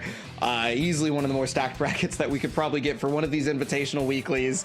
And I mean, it's been great, Chef. Thanks for sticking with me through this so far. Can you tell me about these matches, though? Oh yeah, absolutely. It's been super fun so far, and I have no doubt that it'll continue to be super fun for the rest of this bracket. So starting off, we are going to have Makaran going up against Asadamasa, and this is a heavy zoning matchup. However, Makaran may switch to a Scarlet of their own. It's very possible. We've seen it before. I'm sorry, a Scarlet, a Cetron of their own, as opposed to the Scarlet. That would not be any surprise to see Scarlet, which we have seen in the past, which sometimes it kind of works out. However, going up in the mirror against Asadamasa is always going to be tough. Several times in the past, we've seen several different players choose the Cetron mirror against Asadamasa, and I don't think it's ever worked out in the end because it's so hard, so hard to actually mirror somebody with that much experience. Yeah, it definitely seems like one of those, like, oh, you know, we're the master of the same martial art, but like this dude's been doing it forever. He's like the actual, like, the person who invented it type deal is Asadamasa. But I don't know, Makaran's Scarlet has been looking really good. Specifically, we saw in the very first round, the very first matchup that Makaran had to play had Scarlet versus Cetrion, and you saw the counter play to the zoning, right? The counter zoning felt really strong, and it felt like it made Cetrion a little bit more aggressive. I wonder how much that'll come into play right now.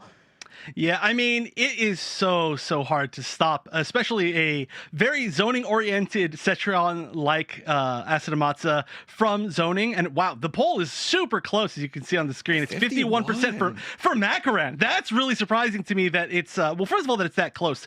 We talked about this earlier. Asadamasa, one of the most consistent players. We actually got some stats during the break. This is Asadamasa's 8th top 8 appearance since the start of the year, which means that there are very few that he has missed at all. The most, I believe, of any player in the Open Series. So always going to be somewhat of a favorite to win, or at the very least, somewhat of a favorite to make it into the top 2. So seeing that is just very slightly, as small as it could be, in the favor of Makaran, pretty surprising. But that Scarlet looks so dominant in the first round of today. Yeah, definitely. I really want to see how this goes, if it is going to be Scarlet, even though, because we could see the mirror like you mentioned. Okay, so it is going to be Scarlet. Is it the same variation? Yeah, so in the past, we have seen Makaran choose several different variations based on the opponent, and I would have to assume that this is going to be teleport, just so that there is that mind game. Oh no, we are going to see the Citron mirror. Oh, baited, super hard baited, but he was hovering over the same variation too. It was mediate and alleviate. It was the same blood port and everything, but it is going to end up being the mirror match here. And I was going to say there's no way it's a different variation between either of them at this point. Like, come on, it's Cetrion. We know at this point. We know. Yeah, pretty much gonna only go with that one. I've never seen anything else in tournament, but the mirror itself is actually a pretty interesting mirror, just because if there's anybody who has the range and speed to actually punish a lot of the options, the zoning options that Cetrion has, it's Cetrion, right? So if you whiff a Hell's Wrath, you get Hell's Wrath back. You know, if you throw a boulder, there's a chance you get teleported on. She's got everything, and so she can counter everything. Oh, and there we go. See the slightly misplaced Hell's Wrath, which is going to lead to a knockdown, and can lead to a lot more, but I'm trying to figure out who's who. Oh, that's a heavy read. Yeah, super hardcore read, and really important too. That's going to give Asadamasa a lot of room to work with. Yeah, that's so strange to see that early on. You very rarely see that even just in general. And again, that string is punishable. I believe it's 114. But I don't know why we see people go to it quite so often. However, good knowledge to punish it. And Asadamasa just taking control of this game so far. However, corner pressure is going to start. We need to find a way out for Asadamasa. One more conversion into Fatal Blow could be it. Makaran has this. Yeah, the standing reset is always going to be a really difficult thing to deal with, but now we're back at the full screen. It's going to be all on Makaran to make the right decisions there for zoning. The H2O port comes out, and now they're real up and close. Both have Fatal Blow, and you have to watch out because they both have a full screen one. Oh, teleports just gets the down 4, and now you're so close to chip the teleport, but didn't amplify the Hell's Wrath. That's huge. Okay, actually, I don't think there was any meter to, but if there was, that could have been a punish. Oh, that was so cool. I love all the air-to-ground teleports, but finally gets called out on it. Says, no, you know what? You're going to teleport in place again. Makes the right read. However, Makaran was keeping that competitive. Yeah, that started to look real scary for Asadamasa right there. That's one of those situations where you get, somebody coming back on you and you start to lose a little bit of morale, but again, a super hard read. Yeah, and you can just tell the comfort in this mirror matchup from Asadamasa, knowing when people want to jump, knowing when they want to throw out those Hell's Wraths, try to challenge your own, and it's coming into play here as Asadamasa again taking a pretty strong lead, but we can tell that Makaran's pressure can lead to a lot. However, the 2-1-3 crushing blow, that's going to lead into the restand, into one more mix-up, and the mix-up is going to be 2-1-3 that stuffs the wake, or the flawless block up 2, and there just wasn't even a chance. That was tough. Yeah, that flawless block up 2 was just unfortunately placed because Asadamasa's string was just nice and ready for it. And that's going to be first game. And I mean, the second round looked a lot stronger for Asadamasa, but that first round started to look very competitive, very scary. Yeah, it definitely is about whether or not Makaran can lock down Asadamasa in the corner. That was when so much of that damage started happening, but when he just never was able to, then it didn't matter. And so I don't know. We'll see if he sticks with the mirror again, or if we see a switch. Maybe there's even a third character we don't know about. Going back to the Cetrion, and like you said, it was looking competitive in that first round, so no reason to switch. Yeah, well, the thing about this, though, is, I feel like as a Cetrion main for Asadamasa, there has to be, I want to say, two matchups that you probably know the best. One is going to be versus Jackie, and the other is going to be the Cetrion Mirror, right? I feel like those have to be the two most common matchups that you run into as like a Cetrion player. Yeah, well, especially in the Open Series, where in the European side of the Open Series, we have so much of both of those characters, and yeah, there's nobody in this game that can basically win without knowing this matchup, because you are just going to run into this matchup forever. And so if you're playing this character solely, then yeah, the Mirror is going to be super knowledgeable to you, and that's what we're seeing. Well, I mean, already though, Macaron has taken a little bit of damage trying to get in, but that's the important part, is trying to get in, because you mentioned it just a bit ago. The pressure from Macaron was strong enough that we've seen the ability to make something big out of it. Asanamase, however, fighting back defensively, catching the corner here.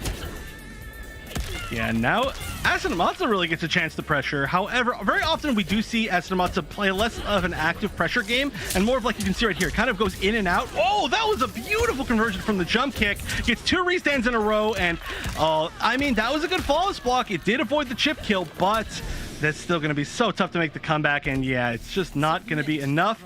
So Asanamase, this time, really controlling the pressure in the corner instead. Yeah, the decisions to hit those forward two, like the timing on the forward twos very specifically, were super good, because, like, I mean, you see it right there. It's obviously just a nice universal safe string for the character, but it's also like really good at the whiff punish game, right? Because like you got the natural barrier right there. Now you set up, if they try to move or anything like that, they get caught.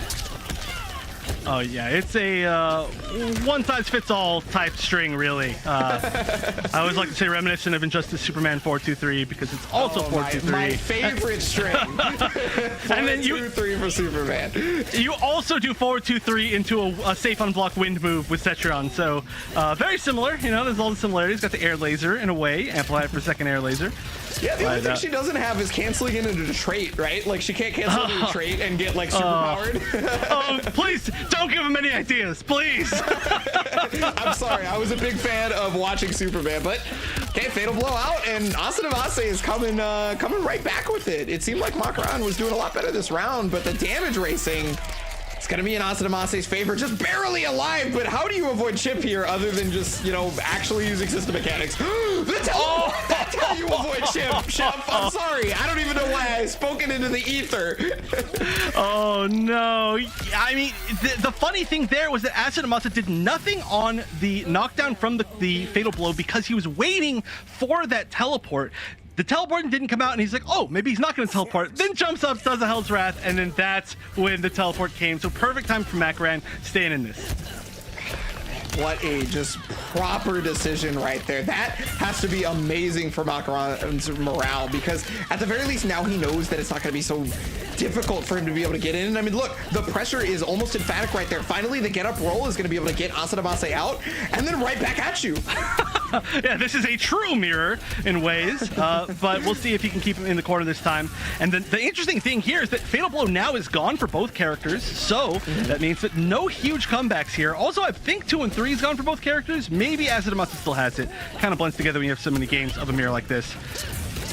We might find out here pretty soon. The Hell's Wrath trade. Okay, Quakes are coming out, and oh, okay, I thought that was the one that catches jumps, but okay, we did, and that is not a good answer for Macaron, as that was a ton of damage. The breakaway was red with just the down 2 ender, and then all he needed was one more hit, which he got, especially because there was no defensive bar left.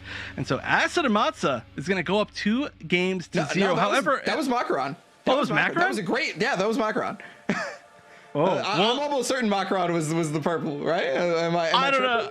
Yeah, I was right. I was right. I'm okay, watching. Okay. I pulled up the stream. Macaron was definitely the one who got it. Oh, that's right, because he didn't use 2 and 3. He used 2-1 Fatal Blow earlier. That's what it was. Oh my gosh, this is really hard to watch, everyone. This is hard to keep track Mirror of. Matches. I know. You're keeping track of like crushing blows and fatal blows and everything like that. But all right, so then ties it up. So that is very impressive. Yeah, you can see that Macaron is on the left side now, which does the winner moves to the left side of a King of the Hill. So yeah, okay, maybe this is the right pick. That's very impressive to get a game in the mirror against Asanamase. Yeah, no, okay, it's so interesting to see that, like, the contrast of style and how well it actually ends up working out for Makaran, because like earlier we saw the Scarlet, right? We talked about and commended the Scarlet's offensive capabilities, and it's kind of just bleeding over to the Cetrion. It almost feels like Makaran's like style as a player is really strong offensively, but the Quake actually hitting behind, I mean, it does track, so I shouldn't be too surprised, but oh man. What a great start for Makaran. Yeah, going for the breakaway read, but the breakaway doesn't come out. However, still a good amount of damage. I think also spent meter on the tornado right there, so he's going to do a little bit of extra damage and be that much more plus. Oh, went for the cancel, which actually saved him from being punished. Very nice call right there. Yeah, I mean, at this point, he's got to be able to pick anything to save himself from being punished, because Makaran ready for the teleport that time. And oh, cancel right here, goes for the mix-up. Big read on that. Wow, yeah, the ground pound cancel off the... I mean, that was just a mix-up into a mix-up, essentially. A strike throw mix-up into a cancel stagger mix-up, and it all worked out, and it looks like Makaran is really taking the momentum here. Yeah, just as a player, Makaran definitely seems like just somebody who really has super strong offensive knowledge. So like you kind of cover the gaps by playing Cetrion and having like a lot better zoning potential thanks to her tools. And when you combine the two, this is pretty much what you get. And I was about to say Makaran has him in the corner, but all of these hits landing from Asadamasa, ooh, jumps over. But again, knowing very, very well when to cancel the Earthquake from Makaran. Very smart call, saving him from being punished 2 times now in even just 1 game. Okay, well, nice counter poke at the very least. Asadamasa is looking a lot better, but the double teleport at the same time. I didn't know who went to what side for a second. See, this is why it's confusing for me to follow sometimes who's who in this matchup. But now at least I know the colors, and life is getting a little bit closer. However, nobody, I was about to say nobody in Fatal Blow. Makaran in Fatal Blow, so that means 1 more conversion, and that, oh no, that should have been it. That should have been it. There had to have been a drop right there. He did it into nothing. Yeah, that's gonna maybe come back to haunt if he's not able to get in, but Makaran's ability to get in so far has been super strong. Nice, gets rid of the natural barrier by just backing up and earthquaking, and now he's looking for a perfect time to teleport. That's why you see Asadamasa doing nothing. Oh, that's so scary, and we are getting so close to chip here. Good block. It's gonna say a little bit of plus, spinning the meter. That's not an, oh wait. Oh, the time! Oh, time! Oh! Me neither. Me neither at all. I was like, wait a minute, how did that kill? How did that kill? And I was like, oh, it's the other side. Oh. It killed before, yeah, that's the only reason I knew it was the timer, is because it killed before the animation even begun. Yeah, yeah. Oh, wow. So that's a great way for the zoning master Asadamasa to win. And now look at this. I mean, just a few seconds already, like 2/3 of Makaran's life bar is gone. Yeah, I mean, you immediately are able to get the crushing blow at the very beginning, just starting the restand mix-up, and then finally getting the throw here. Asadamasa is running this round. Yeah, I don't know what just happened. It's like he gets like a power-up from winning out of time. But okay, here, this is a technical chance. It's going to be super difficult, but oh, never mind. The roll out of the corner that's worked so well for both of these players so far this entire set is going to work again. And so Asadamasa is going to win game number 3. Oh, that timeout. I can't believe I wasn't looking. I should assume that timeout is a big deal in this matchup, but they've just been so active that it's surprising that they haven't like killed each other by the time runs out. Yeah, well, I mean, you know, without the crushing blows on deck, a lot of that zoning potential is not gigantic damage, right? It's pretty much just Makaran getting the offensive pressure into the big damage because he's actually in there getting all those restands. And then you finally saw it there, though. Asadamasa at that very last round actually did get that same situation that Makaran was paying off hardcore for. Asadamasa got in there, got the restands, got the crushing blow at the very beginning. Pretty much everything was working out for Asadamasa at the very last round. But Scarlet is being hovered, but I'm not holding my breath just yet. He had switched over last time. It is the same variation as we saw in the previous set, though. So I think the last time these two played, we did see in a very final game a switch back to Scarlet, and it looks pretty solid. So we might see that again this time around. However, we could also not. I'm not going to make any predictions here, but honestly, I think the Cetron was working out great. I think the last time that they played, the Cetron wasn't looking quite so solid. However, it's been super competitive this time, and yeah, he is just going to go back with the Cetron. And it looks like this is a little bit more of a commitment for the future, that it's going to be the Cetron mirror. And I think so much of it just comes down to whether or not Macran can start that pressure. Yeah, it's basically defensive reads to start the pressure, because you have to defensively read when it's going to be the laser, when it's going to be the quake, etc., right? And that's really difficult. Do not get me wrong. Well, starting off, just going to be a little bit of a backup, and all right, this is looking great for Macran. This is going to be a restand into more pressure, although throws him out of the corner. A little bit surprising there. That means that the pressure is pretty much over, but he has the life lead, which is going to be so important in this matchup. A lot of the time in games where you have two different throw types that people can tech, you try to go for the one that, you know, maybe gets you the least benefit, but is the hardest to be ready for. So I think that's why he threw him out of the corner, is because forward throw would be so obvious being in the corner, right? Yeah, for sure. But he made the right read, and there's a reason why we saw it actually connect. I'm surprised we saw the air boulder connecting, didn't go for the crushing blow. Maybe didn't have faith in it, and so didn't hold the button down. But Macran taking a pretty strong life lead. Oh, the overhead. Ooh, there's the cancel. That's pretty good, because he probably would have got laser beam to hell if big damage. Oh yeah, into the restand, and that means that one more hit. Oh, but a great call there. Yeah, I mean, so it was very, very scary to neutral duck right there. If that was a forward 2-3, that was 100% death. But Macran not afraid at all, and is going to take that round pretty solidly. This is, this is a real back and forth, way more than I was expecting. I'm loving every second of it. If we go to the last round, this will be the funnest Cetrion mirror I've ever watched. Hey, like I said, you know, Cetrion, when she's fighting herself, she has all the tools to answer, and there's the 2-3 punish. Again on the 1-1-4, reads the breakaway, gets the down 2, and wow, this is running away. Not quite enough, but one more mix-up, and the overhead's going to be it. And as soon as that round began, it is all tied up, and we are going to game 5. That has to be the fastest Cetrion mirror I've ever seen. I think it's the fastest. Wild quick. Fastest Cetrion round I think I've ever seen, just in general, right? Like, there was no opportunity to teleport out, nothing. That was just read after read after read. And yeah, game 5. Yeah, so, you know, it's so weird. Like, they truly have all the answers for all of the different options in the mirror. It's one of the only matchups where there is an answer for every single thing that Cetrion does, like a strong answer, mostly because of the teleport, right? The teleport's always going to be a big threat, never...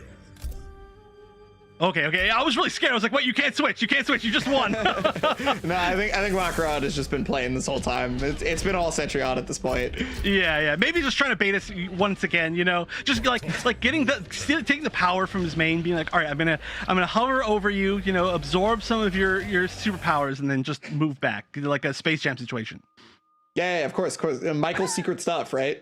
Exactly.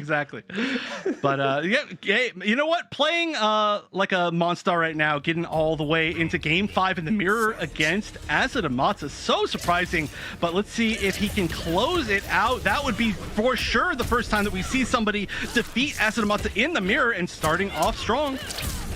It has been something that, like, we've talked about many a time. Just like mirroring Asadamasa is scary, but Macron, man. Okay, the back throw.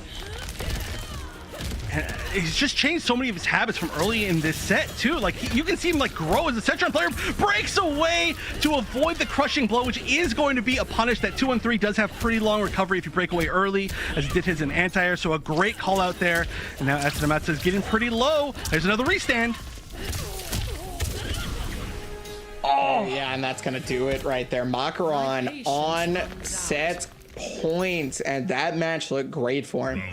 It did. Going for the strike again, and the strike throw mix up after the restand with barrier, teleport, leapfrog, and so again it's hard to see who's who. But Macran, of course, is the purple player, and now Asadamasa getting a little bit of a life lead, growing though, and just the initial life lead means a lot. Cashing out on the fatal blow, or sorry, crushing blow, and that means that this is going to be hard to make a comeback. Okay, jump back right there. That's going to put him back into the corner, which, I mean, I feel like Macron's probably going to want to play with really well. But wow! The spacing and the decision on the geometry there for the laser. Oh, Okay, another teleport in place. I really like those baits. However, it's not really getting Asadamasa to really push too many buttons. And so we are going to a final round in the Cetron mirror between Macran and Asadamasa. Big deal here, though. The 2-1-3 crushing blow is gone from Asadamasa, and that is a very important crushing blow. And speaking of it, right away. All right, reads the breakaway, but there was no breakaway. However, you don't get too much of a follow-up after that hits as an anti-air anyway, but the life lead there is going to be gigantic. That might have been a punishable Hell's Wrath. Cash is pressing buttons after anyway, gets the restand, strike throw. Oh, the stagger into 4-2-3, takes the plus frames, and Asadamasa's health bar is just melting, but he does have Fatal Blow now available. Yeah, I mean, the Fatal Blow is pretty much going to be how the comeback needs to happen. Going to amplify that natural barrier. Has kept himself just safe enough at this point, but now you're in the corner thanks to the H2O port. H2O port right back, and there's the punish! Oh, but just gets 1-1-4. Didn't get the full conversion there. Maybe could have got a little bit more damage, but now is just one small hit away. However, Asadamasa is quickly evening this up, and maybe one more conversion and Fatal Blow could be it on the other side. Oh, the grab! And this is so scary. Now Fatal Blow Raw is going to do it for sure. That decision to be able to down one the cancel on the Earthquake has helped out Asadamasa so much, has made him stay alive, and now he's actually in the lead here. And this is looking a lot worse for Makara than it did, but there's the laser! Both Fatal Blows are on deck, and then the laser right back! Asadamasa makes the full life comeback! Oh, and I just like you, I expected for sure that if that comeback was going to happen, it was going to be with Fatal Blow. But he just 100% made it off of pure reads and good play. Macran was looking so good. It looked like it was going to be so difficult to bring that back, but Asadamasa staying solid until the very final moment and pulling that back shows why he is the most consistent player in the European Open Series, and that means he is going to be our first player that qualifies for the upper bracket finals. That was a 6 set. I mean, I know that Cetrion is not a character that a lot of people love watching, but I think if we are ever going to see Cetrions, that's a great way to watch it in a back and forth game 5 final round final hit moment like that. I think it was sick.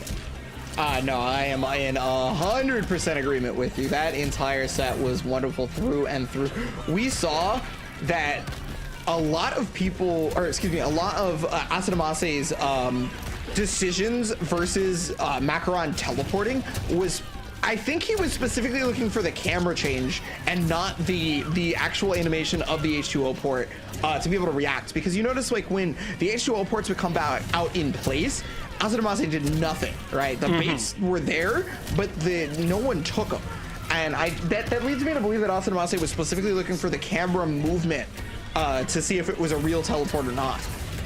Yeah, I agree with you. Like I was saying in the set, I think that was a really cool, like, bait situation that we don't see from a lot of Cetrions, but not a single time did it work out. And so that means that, like I said, Asadamasa is going to be moving forward, and Macaran still the closest we've ever seen anybody to winning that mirror against Asadamasa, and just as a close match against one of the best players in general. So is now going to have to go down, and Macaran and Serious Hitman playing in lower bracket off stream. That's a shame. That's two of my favorite players for sure. But only one of them can make it back into the stream match, so we'll see that later, as we're going to move on now to Mirko and do basics. So this is a matchup of very classic champions in the Open Series. And, you know, the last one, it was, I would say, even like a little bit of an upset just to even see it get quite so close. But Macaran every single week looking better. This one, we know that it's going to be a big question mark as to who's going to win, because either of these players can't take it. They've both definitely defeated each other in the past, and they will definitely in the future both defeat each other again. So the question is, who's going to come out on top today? At the very least, I feel like we know the characters, like 100%. It's one of those things where we're not actually like, because before we were like, oh, which character is it gonna be, you know, for a couple of these other sets, right? I think we were all in on the Scorpion versus Cabal, right? Like, but and the chat is 50-50 on this one too. Just like you were talking about, we don't know how this is gonna work out, and the chat doesn't know how this is gonna work out. The players are the only one who are gonna be able to tell this story coming into it.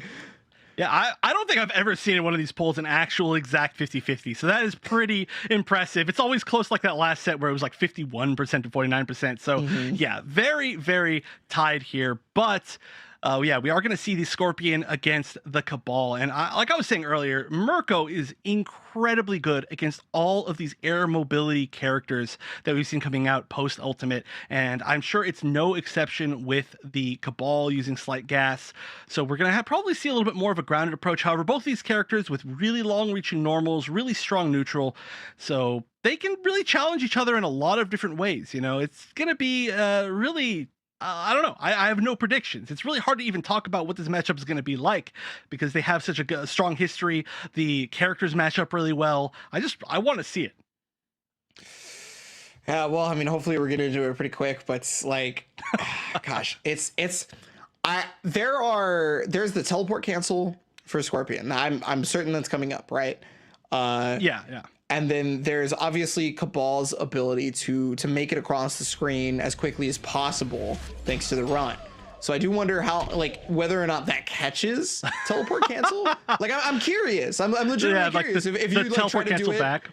Yeah, if you teleport cancel back, does run across the screen on reaction, can that actually punish it? Okay, I want to see. Who was it? We saw somebody hard call out a teleport cancel.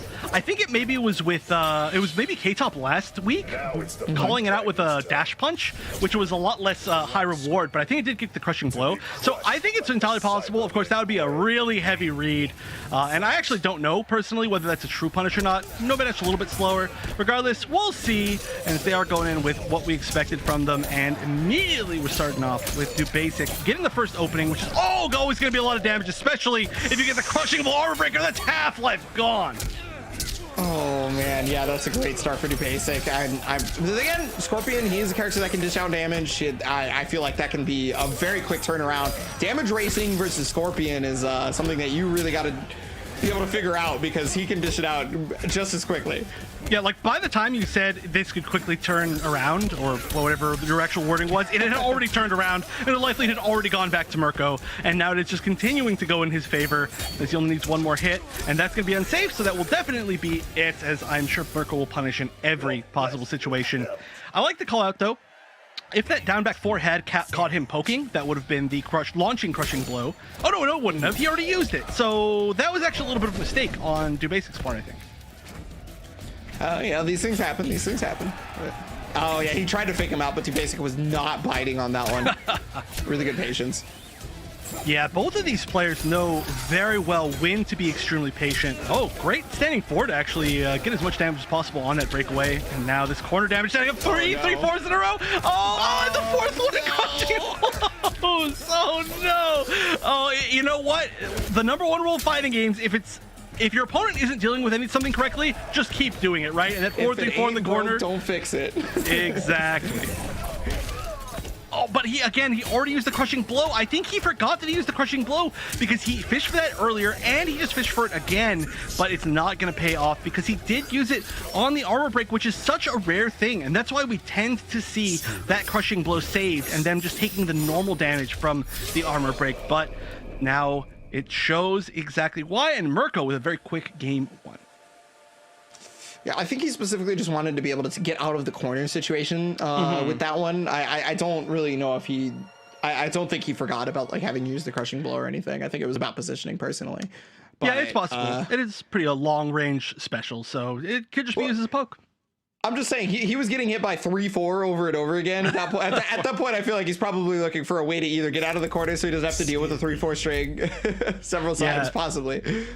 Yes, 4-4 in the corner is really good because the pushback that it has, even if you do flawless block the second hit of it, oftentimes like flawless block and up 2 whiffs completely. And I do know that Cabal has a pretty good flawless block up 2, so I don't know what that exact matchup interaction is since we so rarely see Cabals. But yeah, he was looking not to be in exactly the best situation. And I'm not sure why he got hit by quite so many. Maybe he was just making the wrong read on the grab, but I think that things just kind of ran away from Do Basic in that very first game, and I think he's gonna kind of catch up mentally.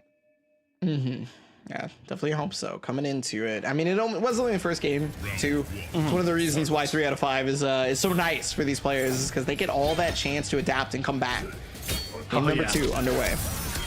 Oh, and again, the forward 3, just He's going to be the go-to normal, it seems like, this game. Standing for anti-air. Wow, maximum damage. Look at that, 317 for 1 bar. That was beautiful. Yeah, that's why this character just has, and especially with the burning spear buff, I mean, you're gonna get a ton of damage no matter what with this character. Yeah, I see Asadamasa in chat right now saying that thinks Dubasic's the best Scorpion there is, and I don't know, I'm definitely not going to argue that. It's up for debate, but definitely in the running. Yeah, this is looking, I mean, this is looking so good. You can constantly, every single time why, too, you can see, or sorry, every single time we see him, we can see why he's in the running for that. But right now, just kind of trying to bait something out. It's some weird move, man. I like what I'm seeing, but I'm not really sure what it's achieving. Well, you know, it seemed like maybe he was backing up to try and catch light gas, possibly, but he eventually got caught by one of them. And so just kind of jumps out of the corner for basically free right there. Dubasic with no reaction on it. Again, no reaction on the jump there. I guess probably trying to flawless block maybe, right? Oh, breakaway was perfectly timed right there from Merkel. That got out of the fatal blow, and he is now going to keep that pressure going. Yeah, that breakaway was beautiful. Yeah, I think actually he was in a spot where he maybe could have punished, but he messed up a little bit. He woke up with a standing one. Maybe he thought he was a little bit closer, or maybe he was trying to get like a back one, and I don't know. There was some sort of little mistake there, but regardless, that was a beautiful time to break away. And you can tell that's something that comes from matchup experience, knowing exactly when you can actually, because I mean, you know, if you're a little bit slow on that, you're getting armor broken and you're dead for sure. The scaling resets, everything is just bad news, but he knew perfectly and it paid off. Yeah, all right, now the burning spear is up on deck for the damage, but there is a beautiful slight gas right there. It's going to be able to get full damage. Ooh, I like that. Just one standing two to try to stagger on Oki. Oh, great reaction. That should be enough. As far as I know, yeah, way more than enough. Of course, this variation is going to be one of the highest damage Cabal variations you could possibly get. And he is going to take advantage of that when you get it down to crushing blow like that. Yeah. I mean, didn't even go for the spin. That wasn't even like halfway done with the combo. Yeah, you don't even have to go for like, you don't even have to have the super damaging variation. It is a down two crushing blow. You're going to take a ton. That's true. That's true. All right, but being so patient here, little microducks, but not really making any sort of offensive read with the microducks. And so all this pressure is starting to add up, but nice patience. No. Weird risk for Mirko. Yeah, it's a very interesting choice because like he hadn't gone to that just yet, right? Maybe he was expecting like I don't know, like a jump out or trying to press buttons in the middle of the string, and it's like going downhill for Mirko because of that choice now. Guessing wrong on the mix-up twice at this point. Oh yeah, and one more knockdown and just needs this hit. No, doesn't get rid of the standing two. Here's a chance for Dubasic. He's gonna be able to switch sides. He gets rid of all the defensive bar. Just needs to get one more big opening and a crushing blow. This is huge, huge. He's got a bar. He's gonna be able to spear ender here to side switch, get him back in the corner. He's got fatal blow. He just needs to get one more conversion. Oh, but great call. That was so scary. That was almost a comeback situation. And just 1-1 stagger into grab is all you need, and Dubasic showing that he's not out of it yet. Yeah, super good from Dubasic right there. That had to have been like a max range throw, I feel like. Like at the absolute tip of his hands. He just barely caught the shoulders. I know, yeah. I honestly didn't even think that was like an option after that standing 1-1, because it wasn't like he was like point blank in pressure for it. It was a weird situation, but clearly he knew exactly what he was going for. And I love the fact that he had the crushing blow throw locked and loaded, but he went for the other throw like several times in the pressure earlier on. It just again shows just knowledge of how exactly you need to pressure and mix things up with a character like Cabal, who doesn't really have a lot of just like raw overhead low mix-ups that you're going to be able to do, or like a lot of like plus frame mix-ups that are just going to be like a big guess and grabs. So you have to find your own openings, make people whiff, make people make mistakes, and then when you get the crushing blow throw opportunities, then it becomes a much scarier game. But there's going to be much more opportunity for him to show that off, and I think this matchup is about as close as I was expecting it to be between the two of them. Yeah, I gotta say that harkens back to what we were talking about with the throws prior to throwing someone out of the corner, right, in the Asadamase match. You go for the throw that's not the one that's gonna crushing blow, because they're trying to tech the crushing blow. They don't want to take all that damage, right? And Mirko had just enough health that actually mattered up until the very last throw, when it was a true 50-50 on which one would go on. Yeah, and at that point, yeah, he wouldn't have even needed the crushing blow, just a little bit extra for fun, but didn't go for it anyway. And this game starting off a lot slower. I mean, we've seen some pretty quick round starts from both. Oh, I say that and immediately see the hard read on the raw Nomad dash. And look at that damage. It pays off strongly. 312 for 1 bar off a raw Nomad dash. I wonder if that was because Mirko decided to not go for Oki and instead get the burning spear buff, but there it is. The teleport cancel is going to be able to make sure that he gets good mix up off that too. Ooh, raw dieback forward, but no crushing blow on it. Didn't get the counter hit. Just needs one more hit. Okay, speaking of plus frames, that's actually plus on block, and so we see the respect coming out of Mirko. He neutral ducked the first hit, but he didn't take advantage of it. I didn't believe on the duck there, and wanted to use the fatal blow to catch the tell. I totally understand. I feel you. I respect it 100%. It just happened to not work out that time. I mean, that was a great call to cancel right there and then just block immediately rather than even canceling and maybe even trying to press a button. Otherwise, that would have been donezo. But Mirko showing why the teleport cancel is so good. Over to basic, not phased in the least bit, so enough strong in this round. Yeah, I mean, you're going to be hard pressed to fight a Scorpion without teleport cancel. That is a super good move. Ooh, try to get the whiff punish, but both of their normals are just so far that they're just, oh, you can see them. They're just like throwing out back ones at each other. It's really cool to see. They're like, okay, come on, commit, try it. I mean, back one is both of their best, like, far-reaching things. Like, Cabal, obviously, back one, too, right, is going to be able to work out pay in spades. But that's going to be the round right there. And this is going the absolute distance. Oh, yeah. I mean, there's a reason why the chat so correctly called this as an exact 50%, but huge crushing blow. Okay, goes for the breakaway immediately. That is actually one of the strongest launchers that Cabal has, but he does have multiple crushing blows that he can get off of the punish counter hit situation, so it's not the only one. Oh, nice false block, but just dashed in and tried to block again. Ooh. Yeah, the back one gets punished by the back one. And I love the usage of slight gas in pressure. That's one of the scariest things about it. You always want to like try to make that read after the jump ins, but there's always the chance for another jump in. It can switch sides, guaranteed. Here we go, gets the knockdown. Now, does Cabal have the crushing blow for throw escape fail? Because he did escape fail just a moment ago, so I'm curious. Yes, yeah, absolutely. Okay.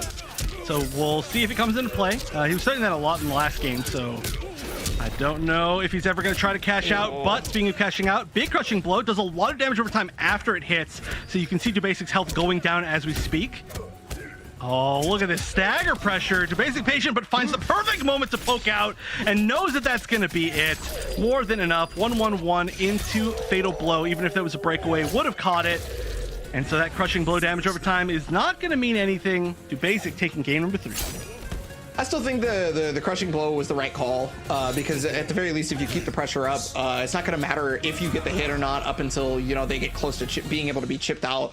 Problem is just like you said, Dubasic finding the absolute perfect moment to be able to catch the stagger pressure out. We saw a lot of duck unders as well from Dubasic, so I feel like he has like the knowledge of what string he wants to go towards, but he just kind of hadn't gotten that capitalization up until the very end, right there when it mattered most, to be fair. Yeah, absolutely true. Yeah, we have seen him neutral duck a lot of like the first hit of like jab strings, for example, that Scorpion loves to go to because they're generally plus on block, and plus then they give you the kind of stagger opportunities that we see leading into grabs or even back threes. But we haven't seen him punish. You know, he's ducked the first hit and then just blocked again, which is a really interesting choice. Maybe he's trying to go for only if he sees the grab with, then he'll react with a punish, which is definitely a little bit of a safer opportunity, but maybe he should have a little bit more confidence in his reads as he's been making a lot of them correctly.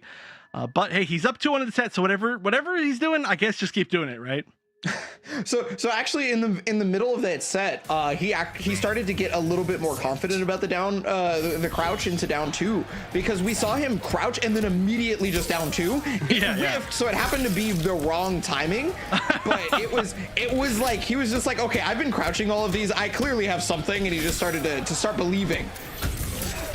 Well, we'll see if he does again. Oh, nice. Yeah, that is a very classically flawless blockable situation for Scorpion. And now he's, okay, not quite the full combo, but drops it still at like over 300 damage. So you take that. Absolutely. Oh, this is a big conversion. no defensive bars. That should be it. And now Do Basic going up to match point rather quickly. Round 2. Yeah, very strong round for Dubasic right there. Mirko is just gonna have to find some way to slow down the speed demon. Easier said than done. And usually his patience is so strong, but oh, a great knowledge on breakaway, knowing that that's a punishable situation if he does go for the spear, and Mirko committing to it for the damage. However, didn't get as much as he possibly could have. Again, though, the down 2 read, you're right. Yeah, he's starting to believe. Unfortunately, when he has believed, it's been the very few times that it hasn't been the correct call, but hey, at least he didn't get punished, so could be a lot worse. Oh, 4-3-4 gonna get the crushing blow, and now he's gonna take the corner right back with all that damage, 328, and then a mix-up. Oh, wow, he actually just didn't believe in the mix-up. That's surprising. I know. I don't know exactly what he's trying to bait right there, but just double down 1 is an interesting choice in pressure. He's playing extremely patient, and he's always playing like Dubasic has Fatal Blow, but he doesn't quite. And this, oh, that was going to be a huge conversion. That was actually a gigantic drop. Oh, Spear! I can't believe that was a crushing blow. That was way, way, way far away, but grab should be it, and Mirko's not out of it yet. No offensive bar coming into it. He's gonna get close to getting the 1 back, but I mean, Mirko just needed that as much as he could, so spending both on that was a super superb choice. But already starting the corner pressure. Oh, but he's just backing up. I don't know exactly what he's going for here. He's backing up so far. He's just giving away the corner at this point. It's working though. It's been working so far. Like that entire last round, he backed up and then he got the round, right? So I whatever it is he's just goading Dubasic into being able to take it back. And I think that's why Dubasic hasn't pressed a single button after he backs up, is because he knows he's starting to look for stuff. But finally, there it is. I don't know. This is the weirdest turn in this set that I've ever seen, and he does land, like you said, the full screen spear, and now backing up is just saying like, yeah, you got to do something to me because I have such a gigantic life lead. They're at 43 seconds left, but that is not a huge amount of time if you can't open people up. And again, Cabal, I don't want to say has issues with opening people up, but can't as easily as some of the other characters with more canned mix-ups. Well, there's throw number 1, and he does have that fatal blow, so the teleports are you're gonna have to watch out for the teleports, but nice catch with the slight gas. Oh yeah, this is scary. What? Instant jumping on Wake Up! And now Dubasic is 1 hit away, and that jab string is gonna be it as they go to game 5. I am so weirded out by this strategy to just walk back, but it's working out super well. It is really changing the entire pace. I mean, you actually, you made the joke of you have to slow down the speed demon, but that's what he's doing. That's literally what he's doing, is he's controlling the entire pace of the match, saying like, okay, you know what? Like, you're coming with me. Let's go. Let's take a walk. Let's take a walk all the way to the other side of the screen, and let's take our time with this. And now I can get my composure back. And it seems like it's just turned everything around. And you love seeing that. You love seeing that kind of adaptation. Dude, he quite literally put him on a leash and took him on a walk because the spear from full screen, right? Like he quite literally put him on the leash. Yeah, pretty much. But it's not a leash you want to be on, especially when you get that crushing blow throw. That it hurts. Yeah, or sorry, not crushing blow throw, crushing blow spear. Yeah, you get the full jump into combo. And so Dubasic sitting on character select, I don't expect to see him switching. I think he's just taking a little bit of time probably to think about his different options and how he can play the matchup a little bit more to his favor, kind of try to take the pacing back a little bit quicker, probably, which it seems like it was working out quite well. It looked like Dubasic was controlling the entire match, but Mirko, yeah, there's that walk back strat. It's working. It's very classic old Kombat League where you'd see pre-nerf. The Scorpion Spear used to recover a lot quicker, so people would just literally walk back and just throw spears over and over and over, and it's almost an annoying thing to fight because you're like, you're not doing any damage to me. Stop it. But in tournament, if you have the life lead, it is actually very legitimate, and so I don't think we saw a switch. I think I was correct on that. I think it's the same. Yeah, it's the same. As expected. Yeah. The thing about the walk back that two different things happened with the walk back. The very first round that he started doing the walk back to make the comeback, it ended up forcing Dubasic to want to press buttons and to do something that was unsafe enough for him to either get a whip punish or a block punish.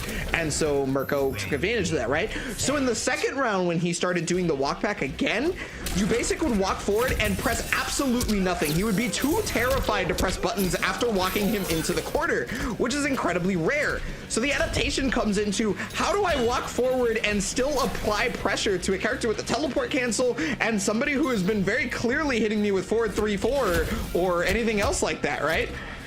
Oh, he just flawless blocked the teleport and then didn't punish it because I think he assumed that there was going to be the amp follow-up, but that's a pretty funny situation. It's like the most punishable situation you could possibly get. But yeah, this is weird. Are we watching? Oh, look at that. Yeah. He's stopped. He's losing his patience, going for the raw nomad dash, a huge risk. And to be fair, it did work earlier in the set, so it is an understandable choice to try it at least once again.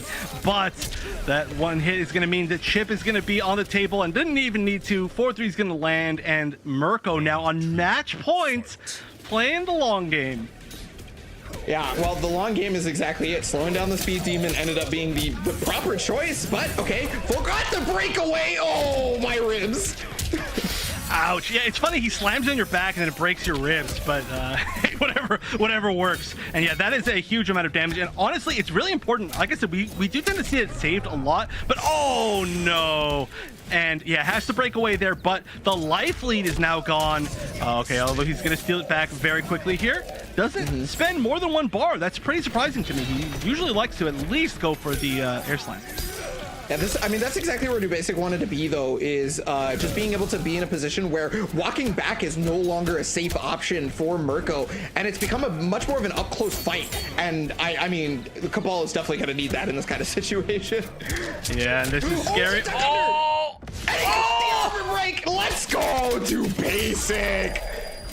Okay, that's actually huge. I don't know why he attempted to break there. There were like several different options that would have made breaking there pretty scary, and that was a pretty clear time to go for Fatal Blow. So now no defensive bar going into the final round of the set, and that means no teleport cancels, no breakaways against a huge damage character, and I think Dubasic knows that. He's taking advantage. He says, okay, now is not the time to wait and be patient. I need to push this pressure as much as possible. Escape failed again. You got to think it's probably one of those anxiety breakaways that happen. You know, he was like, oh, I was so close to being able to win, and then you just kind of get angry and press the button without even thinking about it. Yeah, yeah. I wonder if that's going to break the morale, but going to be able to get the hit here, switching the sides, using both offensive bars. He's got to get that life lead because the second Dubasic gets on pressure, it could be scary, but not going to allow for a chance right here. Full mix up. Oh yeah, this has been, okay, this is a great opportunity for a turnaround, but if Mirko gets even one single hit, this could be it. However, Dubasic, you can see how high damage he can get with this variation. Oh, gets hit, maybe tries to neutral duck. No, got the counter, and the grab is gonna be it with the quick brutal, popping his spine out, and that is the end of that. That was an amazing set. That was, chat, you were 100% correct on that 50% poll, because that could have easily gone either direction. But Mirko is the one who is going to come out on top just barely. And this is still the upper bracket, so there's definitely a chance that we get to see more Dubasic. And there's even a chance that we could see the run back in this set, in this exact matchup, where it could go the other way. But for now, like I said, Mirko is the one who came out on top. And honestly, that was just such an incredible back and forth. And I can't talk enough about the adaptations that Mirko made.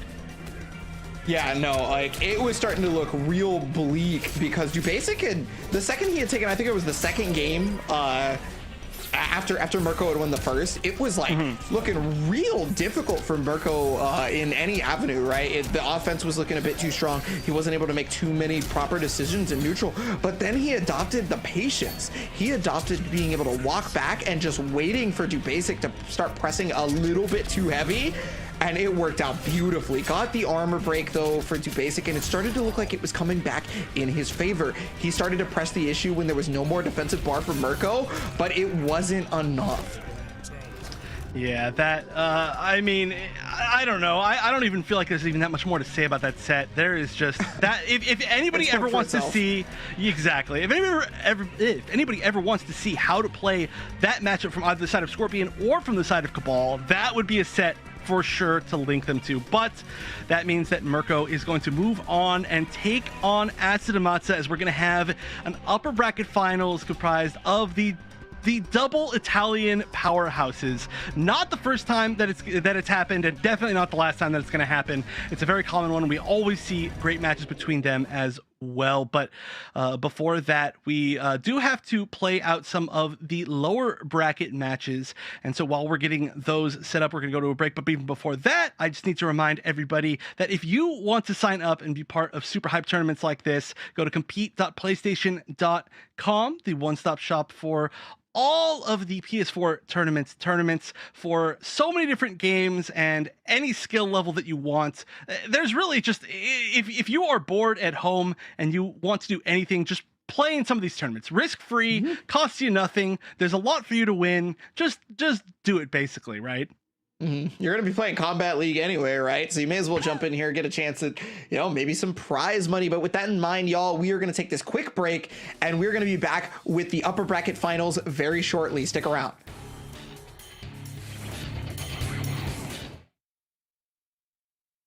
You can't hold me down. Yeah, how you let me know? You won't beat that out of call. Looks like bling.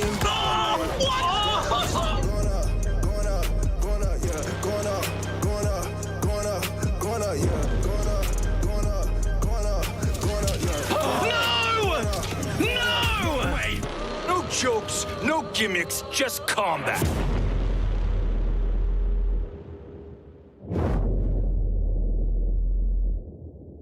PlayStation.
Thanks for waiting, everybody, and welcome back. We are ready to close out this tournament. We're here with the PS4 Tournament's Open Series from Mortal Kombat 11. We're on the 4th week of this month for Europe, and we have had a great tournament so far, but now it's time to see who comes out on top. And so we have Asadamasa and Mirko in the upper bracket finals, and we're waiting for the bottom of the bracket to finish, where Basic and H-Dope are playing off stream, and Macron and Serious Hitman played also off stream. Such a shame that all of those are off stream, but that's what happens when you have a bracket this stacked.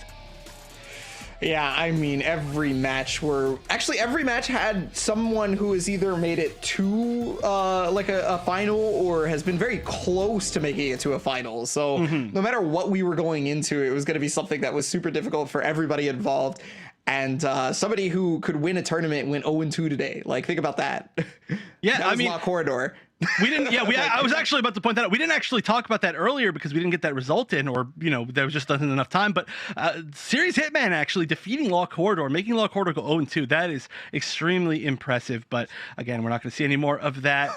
And you know what? We can't even dwell on the past. Let's look towards the future, because we're moving on to our upper bracket finals, a match that we've seen time and time again between the two ultimate Italian powerhouses, and that is going to be Asadamasa taking on Mirko. And this has been a matchup that has gone back and forth a million different times, since these two are training partners, and they're a big reason why Italy in general has been on the rise, especially here in the Open Series. But we've seen a lot of very strong players coming out of that region. Of course, the epitome of that being these next two, who have played against each other constantly and leveled up together. And there's a reason why they're both here in as kind of like the last men standing in the upper bracket.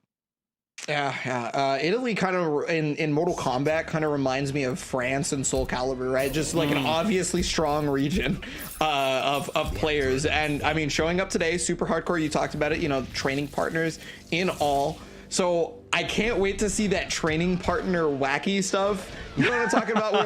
Where like two players have played each other so much that they start to do the weirdest decisions, and you're like, yeah, it's something that Asadamasa does versus this, because Mirko likes to go for this when they play each other all the time, that kind of thing. But you're just like, why would anyone ever do this? But it works out all beautifully.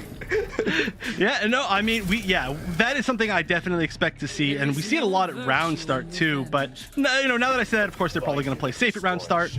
I'm talking over it a lot. I'm continuing to talk over it, but these players have been really good about not skipping the intros today. We don't tell them not to skip intros. They just want to hear it, which is dope. I'm a big fan. I come from games where you actually have to not skip intros for reasons, but you don't have to do that in this game. Yeah, it's true. This one connects pretty quick. But here we go, starting off, and just small hits here and there. Beautiful anti-air, the down 3. And that is something, again, we very rarely see Asadamasa go for, but Scorpion with not the strongest jump-ins, plus the ability to cancel and to teleport out of the air. So down 3 would be every single one of those options, and you can tell the Master of Knowledge is there. Yeah, definitely going to be hard to be able to work around those kinds of defensive options. But there it is. Yeah, faking that he's going to walk forward by just kind of like faking the wave dash in a sense. Like he's going for dash into block, which is a wave dash, but he's canceling it way fast. And then there's the backup. Oh man, the back one. And just fighting for his life, and he's making a lot of correct decisions. But finally, he is in chip range. Chip avoided right here. Only one more defensive bar for the last breath. He's got to make it happen here and now. Oh, and the roll through is going to do it. But I have to point out, Mirko did a very weird raw stance switch in neutral right there. And I'm wondering if that was an attempt to fatal blow, because there's really no other reason he'd be using the button at that point in time, which would have been a very hard read, but it was unfortunately just a stance switch. And so we see how that ended up. But here we go. Asadamasa is playing very offensive, and you can really tell. Oh, ouch. Oh, and now he gets cornered too. You gotta watch out for either get up roll. Oh, jump is the option. I was thinking get up roll or teleport, right? But it was ending up being jump. Yeah, I mean, you know, Astronauts is probably thinking, okay, they're waiting for wake up roll or teleport. So, I mean, that's you know, that's the way the defense works here. But Astronauts still, great conversion, but has a lot of life to make up, is what I was gonna say. Has the fatal blow. I don't think he's used the 2-3 crushing blow fully yet, so it's still possible. But not easy. Hey, look, I've seen Asadamasa make the comeback from having no health at least 3 times today alone. That's true. I'm not counting it out. Made the comeback from way worse situation in the mirror with no fatal blow, no 2-3 crushing blow, and still made it work. But there we go. I don't think this is enough. I think this is I think it's close. Alive. I think it's alive. Yeah, I think this is just about like 1% left, or I could be wrong and it could be enough. Let's see. Okay, yeah. Okay, 2% left. 2% left. Oh, and with teleport! Oh, that's rough. I mean, that was a huge risk, and Asadamasa knew it. I'm surprised we saw such a late earthquake right there, as opposed to like a little bit of an earlier one that maybe would have hit meaty, but that was a cool pickup. Whatever the case may be, 1 apiece in rounds. Training partners for sure at this point. Yeah. Oh, I like that. Trying to bait bait him into thinking that there was gonna be an earthquake, then actually did it. You can tell there's just like so many little mind games in every one of these little interactions. But here's a 2-2 crushing blow, gonna bleed for a ton. Yeah, that's the big thing, especially because Cetrion wants to fight you far away anyway, right? So like Mirko's gonna take advantage of that by allowing for the crushing blow to do the damage without him actually having to take risk. Oh, but that's the punish. I do need somebody else. Again, if anybody in chat knows why so many Cetrons use 114, please let me know, because I don't know. I just don't know. But it's very unsafe, and we see the punish, and we see the life lead out from Mirko, who is now, again, backing up. Oh, there's the spear. Has such great timing on knowing when to use the spears, and that is going to be completely unbreakable. A 100% guaranteed kill as Mirko is going to take game number 1. And you can see, again, he's so good at switching up the pace from super aggressive to extremely passive.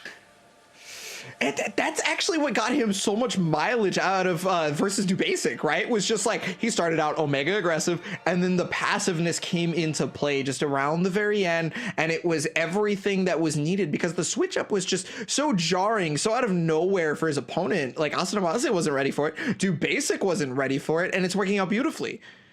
Yeah. I mean, two of the best players that we have now have been not comfortable. At least it looks like they're not comfortable fighting against such a patient Scorpion. But clearly there's a reason why Mirko is comfortable doing it, and that's because he's played against these players so many different times, and he's seen that it works, and it's continuing to work. So that shows to me, at least, that the life lead is going to be gigantic in this matchup, and it usually is against Cetrion anyway. But with just that ability for Scorpion to run away without actually being able to force damage onto you, it becomes extra important. So whoever gets the first hit is going to have a big advantage, I would say. Yeah, and there it is. You see that, like, that kind of fake wave dash. Oh, but there it is again. You just talked about it a moment ago as well. The 114 instead of the 144. Or yeah, 114. And actually, Macran in chat just told me it's something you get when you try to do 1-1 back forward 4, which is 1-1 into tornado. So maybe it's just a missed input. Yeah, that's a really unfortunate one, though. Super unsafe, and it doesn't really bait anything. Maybe like some flawless block attempt, but really not going to get that much, except for you getting punished. I mean, it makes so much sense, right? Because it's the same input. Technically, it's just a directional input prior to it. It's just if you input it maybe too fast or too slow. Yep, happens to the best of us and the worst of us, which is me. So you see, my execution's so bad, I just assume I'm going to get the wrong thing, so I go for something safer. Oh, that's fine. I'm the best. Don't even worry about it. I've never messed up ever. Don't even. No, I'm kidding. I'm kidding. I have zero proof that you've ever messed up. But all right, here we go. Ooh. So Mirko has had an incredibly high rate of teleport being able to whip punish anything that Asadamasa has been going towards at this point, and he hasn't even been taking the teleport all the way to the fullest, right? He'll amplify it and then he'll restand you into a mix-up. You saw it there with the interactable, and I feel like it's paying off so hardcore. There's just so much extra damage on deck, and yeah, that was basically checkmate, right? Because even if you had time to block, I think that was chip. So it was basically flawless block or die there. But yeah, I'm pretty sure there was no time to block. Yeah, I'm pretty sure that was going to be a punish, pretty much guaranteed anyway. So, yeah, I mean, just exactly like you said, though. Oh, another huge risk. God, we're seeing so many huge risks here. But just such amazing reactions from Mirko to punish everything with teleport. And, I mean, it's got to be a big advantage that these two definitely at least live in the same region. Oh, for the amplified Searing Rage. I don't know. That was a very interesting move to use. Keeps you a little bit plus, but the mix-up potential didn't come out. I think Asanomata was ready, probably because he's seen it before, as very few people have. Yeah, well, I mean, you get both the, I believe you get the Burning Spear buff at the same time as getting the plus frames, right? So yeah, I feel like that's one of the big reasons why you go towards it. But yeah, like you said, Asanomata completely ready for it. The throw gets escaped. That's actually the first throw break so far. Oh, big hit, but didn't go into Fatal Blow. Didn't think the second hit was going to hit, and that's going to be it. Mirko, a very quick 2-0. And yeah, I mean, just going back to that, like the spear, the Burning Spear, like amplify, it's just such a weird hit because it doesn't really give you anything. It's only plus on hit. It's not gonna be plus on block. So I think the whole goal there is just for Mirko to like weird the opponent out, but clearly that's not what happened. But clearly it didn't matter because he managed to pull it off anyway. Yeah, it's just not looking easy for Asanomata here. Usually this matchup is a little bit closer, but Mirko, I think he just gained so much momentum from the whole like shift of power in that last match where it went from basic like destroying him to suddenly he found the answer, and he's just been using that momentum and just brought it all the way from that set into this set. And we need to see if Asanomata can put up like maybe a literal wall and stop him in his tracks. Yeah, you know, that game specifically for Mirko was the inverse of how his other games have gone. To start, he was patient, and then it was all aggression, all gas throughout it after that. I mean, I have to attribute a lot of the damage potential to the fact that he has been, I don't know if it's reaction or just the hardest reads of all time on these teleports, because he has caught Asanomata through those. What is it, like 8 out of 10 times at this point? The ratio is huge. Yeah, and the reward is always going to be so good off of that. So yeah, you don't even need that many more times than that. But we'll see if he can do it again. All right, first hit from Asanomata, so that means he gets to start his pressure. Nice little mix up there with the ground pound cancel. But again, Mirko ready. Nobody's been able to surprise anybody else in this set. They are training partners, so it's showing. That's exactly what we were expecting coming into this. Is the players themselves won't get surprised by the choices, but we as spectators and commentators and whatnot will be a bit weirded out by some of the choices. Obviously, the amplified Burning Spear was a bit weird, right? Yeah, for sure. Oh, but ooh, I'm sorry, that almost led to a lot. Yeah, but again, you know, really good defense. Neither player, again, being really surprised that any of this is happening. Blocking that overhead immediately after that very nice flawless block was a really good call. Ooh, okay, it's a knockdown, which is a little bit nicer than usual. No punish off the roll, but luckily still being able to get the throw there. No throw escape failed, so luckily he's not, you know, fatal or crushing blow is not on deck. Oh, a great block again on the overhead. And Mirko still can get one really nice conversion into Fatal Blow, especially with a spear, but nope, gonna spend the bar. Very wise from Asanomata to get that little bit of extra damage. And actually, technically, it was plus frames even if it hadn't finished, so it would have guaranteed chip afterwards unless it was a flawless block. But Asanomata, get on the board. There it is again. Yeah, that's what I was looking for. From the last time, he showed the knowledge being able to flawless block, punish that, and got it a second time. Oh, gets clipped just barely by the down 4. Okay, and now it looks like, oh, okay, he went for the punish on the natural barrier, but just slightly too slow, and you can see how badly that's going for him now. But again, all right, the up 2 is going to lead to a side switch, and this is scary. Oh, down 2 to be able to get out, though. And, I mean, for what side switch that Mirko got, Asanomata is able to make his way out. Fatal Blow is on deck, though, so one hit could just be actual death. Oh, but this is also really scary as far as chip goes. Mirko can't be too patient here. The down 1 challenge after the unsafe-ish spear. Oh, and runs into the natural barrier, and this... Oh. Down ones, yeah. I mean, at that point, you were locked into it, and you want to try and get out, but unfortunately, you cannot. First game that Asanomata was able to take, and that started to look a lot better. Yeah, I mean, I think, again, just like we saw earlier where Mirko changed the entire pace of the match against Basic, it seems like Asadamasa is going for a little bit of that type of strategy himself, where he's saying, like, okay, hold on. I can't let you run away with this. We've played each other a million times. There's no way that I'm just going to get run over. And he's changing how he's playing. It does actually feel almost like there's even maybe a little bit more pressure from Asadamasa, just keeping him locked in. But overall, it's just been solid reads, even with a lot of really good defensive reads actually from Mirko in that last set. It wasn't able to lead to quite enough to bring it back. We saw some like nice Waco up twos, some flawless blocks that we hadn't seen earlier in the set, but Asadamasa just making the just kind of like the base adaptations. I don't even know if there's too much that I can read into it.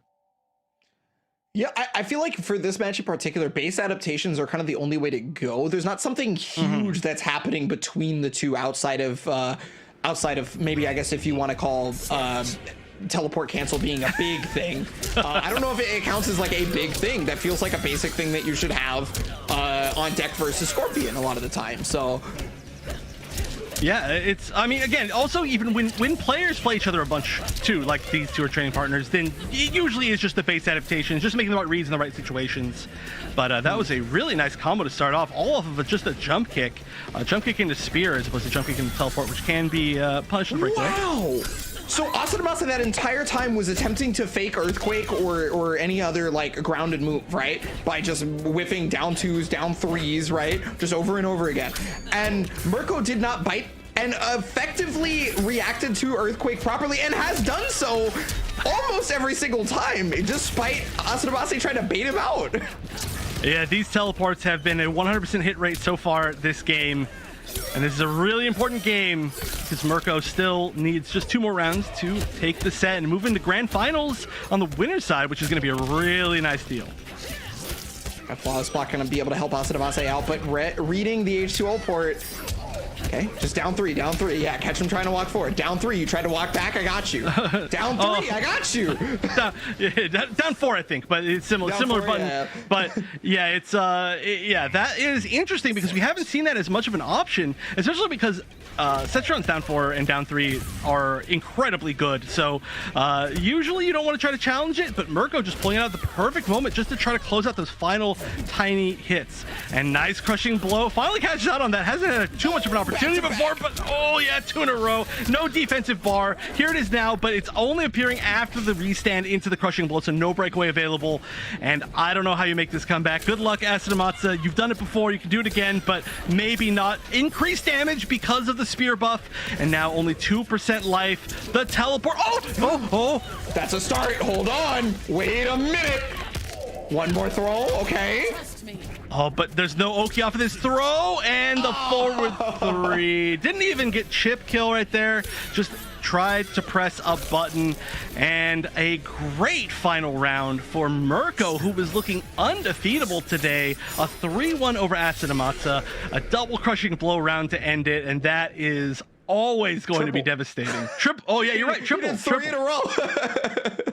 It's very reminiscent of all the Garrus. We used to watch Garrus, who has just an unlimited amount of viable crushing blows, and we'd see rounds where it was literally just crushing blow into crushing blow into crushing blow, and then it was dead. It was over. But that was very similar from a character that we don't see that as often, Scorpion.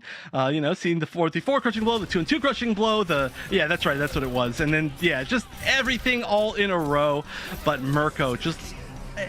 So Mirko doesn't always make it into these top 8s for whatever reason. I think there's a good chance that maybe he's just not playing in the tournaments the day before. Maybe he's busy or something like that. But almost every single time that Mirko makes it here, he is dominant. And I mean, there's a reason why, Asadamasa, even in chat earlier, was saying, oh, I think Mirko is just the best Scorpion. And I know that they're going to be cheering each other on from this point forward, despite the fact that one of them, of course, had to lose in the upper bracket finals. I'm sure that they're happy that one of the two is advancing, as they're very supportive teammates. And yeah, Mirko just looking so strong.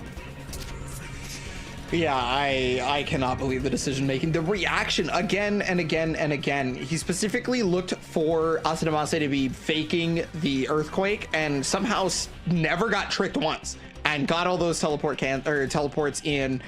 was able to make it happen. Mirko sitting pretty in grand finals on the upper bracket side. It's going to be Dubasic versus Makaran to see who fights Asadamase, and then who may get the chance to get their possible run back versus Mirko.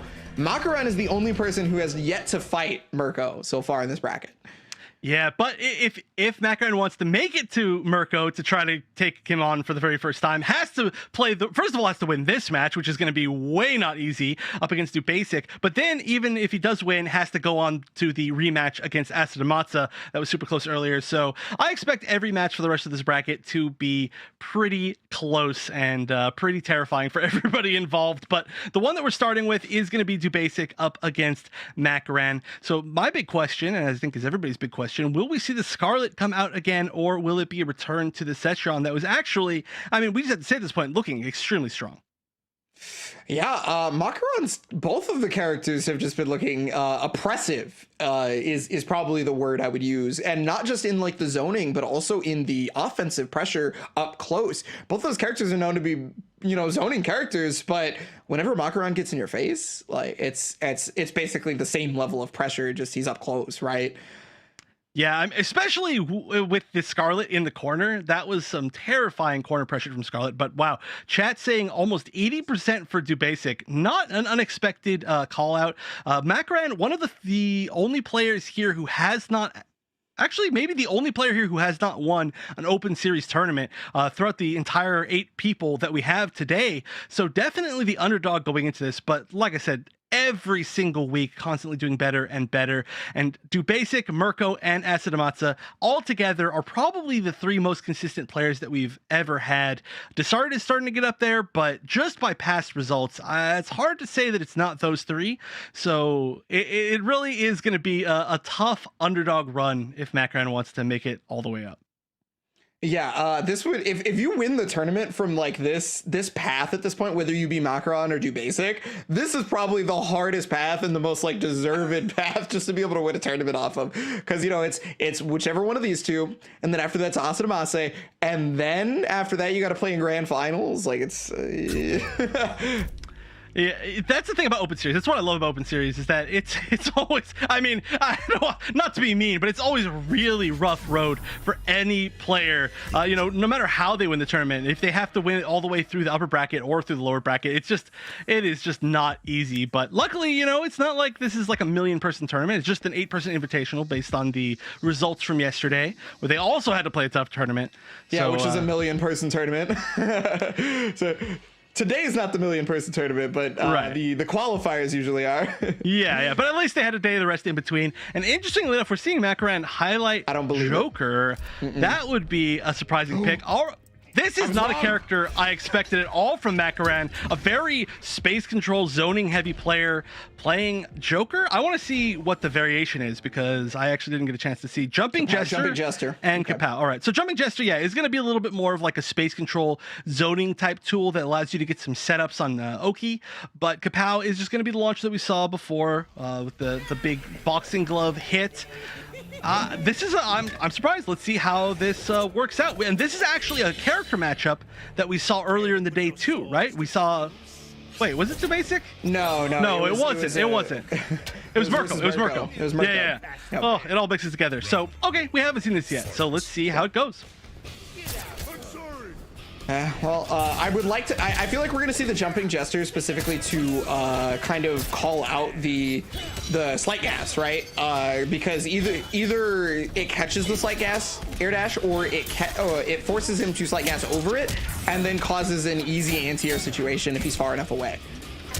Yeah, it's interesting. There clearly has to be some sort of reasoning why you would choose Joker in this matchup as opposed to the other characters. And I mean, the Slight Guys is one of the best anti-zoning tools in the entire game, so it is understandable that you might not want to choose either of those matchups, but we'll see what it is. I mean, that's a huge combo, but they're still looking, I was going to say pretty even, but that was actually a way bigger combo. I thought it was going to be 450. 450. Ouch.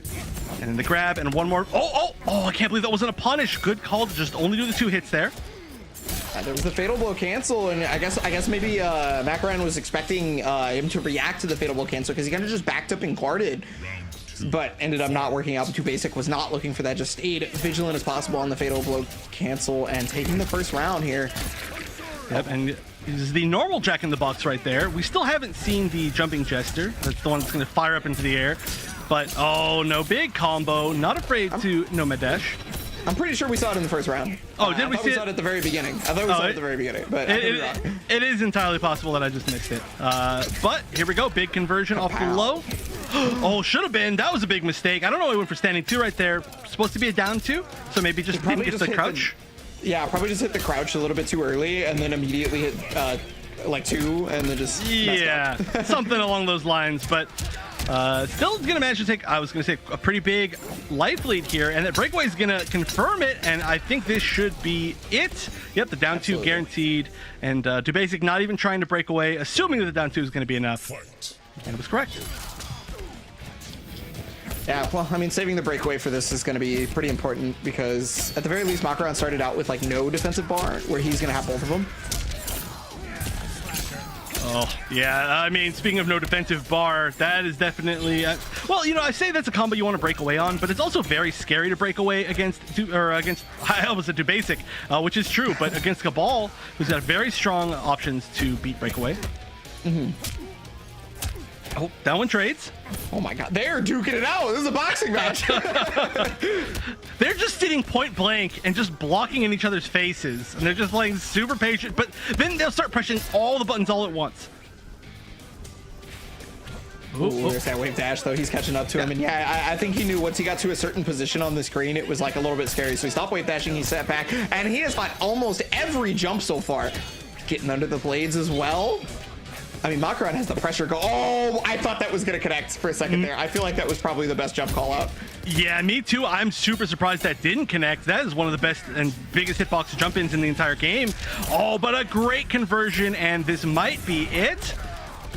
Oh, no, not quite. Not quite. Yeah, knowing that he can't break away, though. And so Fatal Blow cancel is going to be huge here. Oh, he breaks away. There's one more opportunity, and the duck.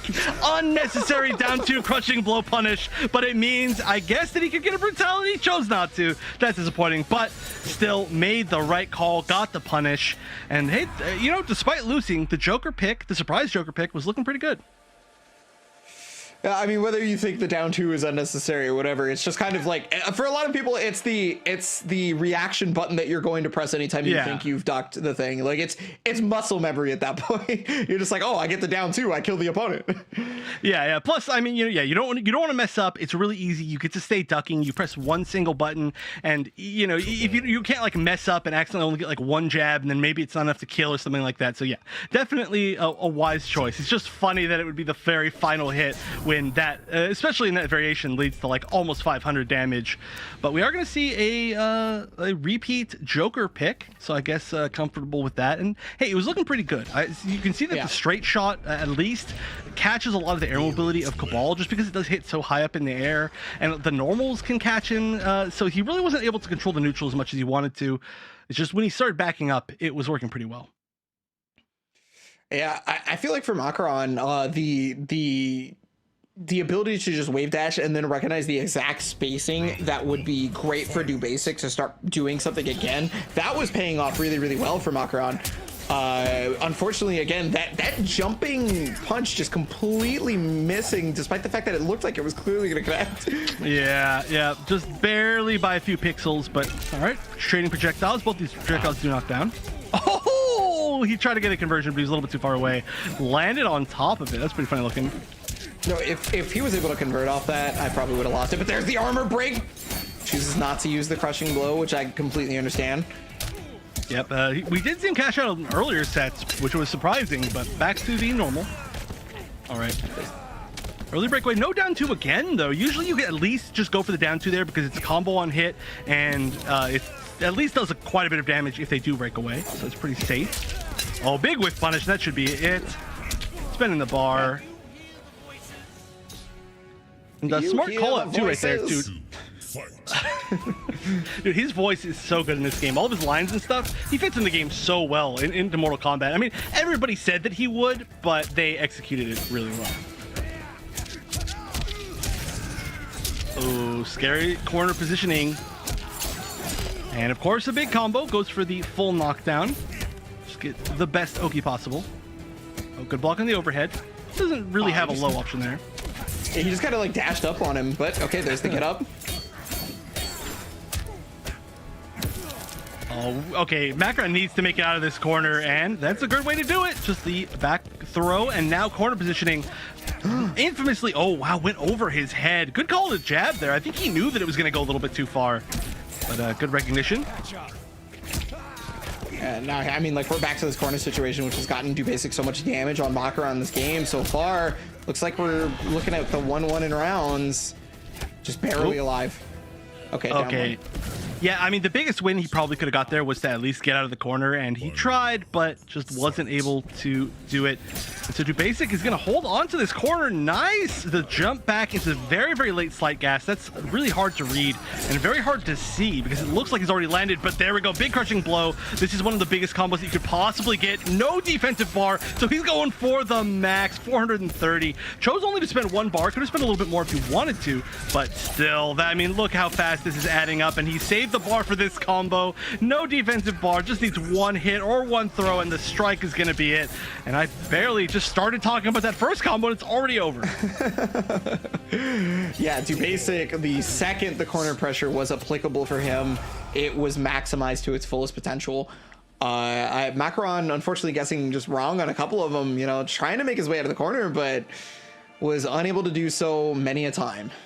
Yeah, I mean, that entire round was just lived in that right side corner and a lot of the round previous. So definitely, if this matchup continues, I mean, regardless of what character he uses, he needs to find a way to get out of the corner. He needs to make the right read. Maybe it's jump out. We haven't really seen just raw jump out of the corner as too much of an option so far.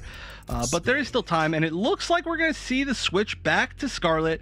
I mean, the Joker was close, but maybe you just, well, you know, okay, I'm not going to say it's going to be Scarlet yet. We've seen this before. Hovered over Scarlet for like 10 minutes and then immediately pucked Cetrion. Yeah, Ooh, and it's a Tulsa. Oh, there it's it is. exactly that again. Oh, wait, maybe not. Maybe not. Hold up. I feel like Makaron is just doing it just to mess with us, which, you know, all right, cool. I respect it, I guess. Hey, it's working. It's working, so. All right. Oh, okay, sweet. I mean, honestly, I really enjoy watching all of Macaron's characters, but of course, Scarlet is going to be the most fun for me to watch. So I'm interested to see why this is a matchup that Macaron didn't go to right off the bat, and especially also why it wasn't a Cetron pick to begin with.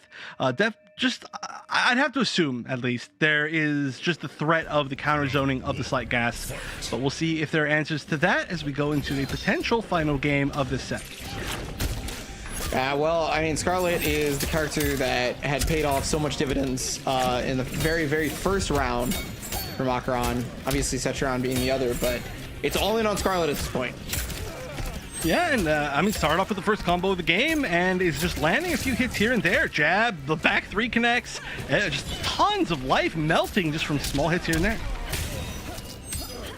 Oh, and the restand in the corner, win for the tick throw. I'm surprised that didn't actually connect. I don't know why it didn't, but that's a huge opportunity for Dubasic.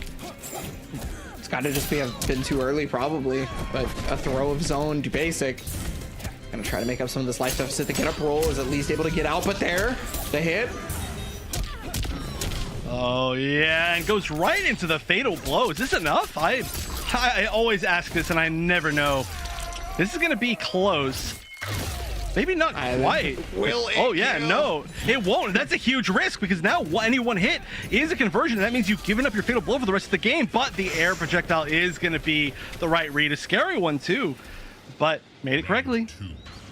Yeah, big risky plays like that are pretty important a lot of the time. Like you think, you know, you shouldn't ever go for anything risky, but you have to sometimes. It's pretty important. But okay, flawless block. Held the parry for so long right there, and we've seen really good usage of the parry from Macaron in the past, especially like calling out when people are going to do wake up buttons, which we actually saw earlier today. But again, this life bar just melting. Yeah, so like the parry has been used a lot to cancel the strings and then just like keep the pressure going for Macaron, like this game specifically. But finally seeing the actual parry itself is pretty nice. Yeah, so the big thing there is that so many players like to flawless block because there is a gap in those strings, and then they'll do reversal up 2 from the flawless block, and the parry will completely punish that because you're canceling into it from the very final hit. And even if they don't, it's still safe on block, so it leaves you like, you know, just like minus like 6 or something, maybe even less than that. So it's a really smart call out, especially when people do know their flawless block gaps. But 2Basic's like, yeah, I'm not even gonna play that game, just letting the strings rock. Okay. Gonna take some more health back. Makaran is playing the zoning game perfectly right now. Okay, there's the gas though. Yeah, and hasn't found a way to anti it. Oh no, no fatal blow, but this is gonna be a lot of damage. I don't know. Oh, there is. Yeah. Oh, barely. So barely. That was really, really close to being a timeout win from Makaran, I think.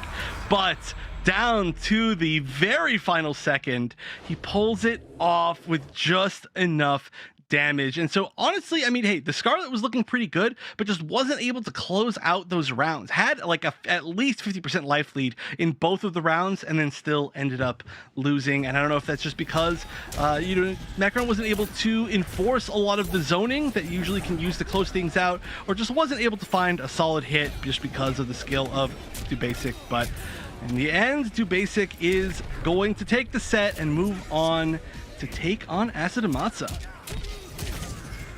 Yeah, so we're gonna get that Cabal and Cetrion once again. Yeah, this is every match here now for the rest of the tournament. Doesn't matter who wins from this point on, is going to be a match that we've seen a million times before. So really all of these are going to come down to is just who is feeling better today, who's made the most recent adaptation, and who gets the early advantage. But still a huge shout out to Makaran, you know, whose praises I can never stop singing. As always, super fun to watch and really good with quite a few characters. I'm excited to see the actually, I'm honestly excited to see the kind of advancement of the Cetrion coming out of Makaran in the future, because that was the mirror against Asadamasa was super surprising. But again, that's gonna have to wait for another day, maybe monthly finals in a few days. Then maybe we don't have to wait very long, but for now we move on.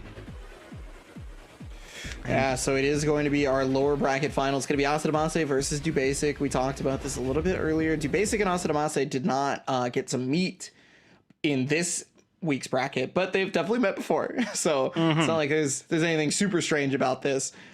With them having not met so far, though, this could change what we may expect the grand finals to be, right? It might not be like an Italy sort of thing. Yeah. I mean, so these two were really the dominant forces in the Open Series at the very, very beginning. But that was back, you know, I did tell that story about, that was back when 2Basic used some more Jade and Sindel. But now it's been a lot more rare of a matchup. However, recently it's become more and more common yet again. And you can tell that the players, just as, you know, skilled players, are very evenly matched. But there was a reason, I think, why in the previous match we saw Makaran not even attempt that Cetrion despite doing so well with it earlier, and that is probably the fact that 2Basic's Cabal variation is so good at getting around zoning. All it takes is one mistake and you are eating 400 damage into Oki, and you're in the corner probably, because every single combo that variation does takes you so far because of slight gas, and it could be very scary. But I guess we'll see how comfortable Asadamasa is today. Well, I mean, he's been in just about Asadamasa form for most of the tournament up until having to fight Mirko. Mirko was the only person to even make him look like he could. Well, that's not true. You know, because Makaran, Makaran was able to make him sweat as well. So maybe I'm wrong. Maybe it's maybe this is a toss up finally. The chat thinks 2Basic is going to take it. What was it? 67%. Yeah, 67% on 2Basic. So. Wow, that's a pretty heavily one-sided favored, but you know, of course, these players are representing some different regions, and there's always a lot of the like Russian CIS area representation in the chat. So thank you to all of you for tuning in. But of course, you got to root for your players, right? You got to root for your own region, and 2Basic is hailing from there. So the only representative left against the final two Italian players. So. That could be leading to a little bit more of a biased poll, let's just say. But hey, I get it. You know, if it was any player from my region there, I'd be voting for them. Any Cali player, anything like that. But this is still definitely a toss up for me. So let's see how this matchup goes since we didn't get to see it. Yeah, well, you had already mentioned one of the crazy things about Cabal, and this variation specifically, is that it is able to get around the zoning and then just do a ton of damage. So it's going to be really up to Asadamase to make sure that he's not really picking the wrong spot to hit a laser beam, because for all of your right laser beam choices, one good change to your slight gas timing, or one good change on a run could spell doom. Yeah, oh, but that was a gigantic risk. That was really not what I was expecting to see quite so early. But Asadamasa has just read all of the mobility options at every single turn and punished them so heavily.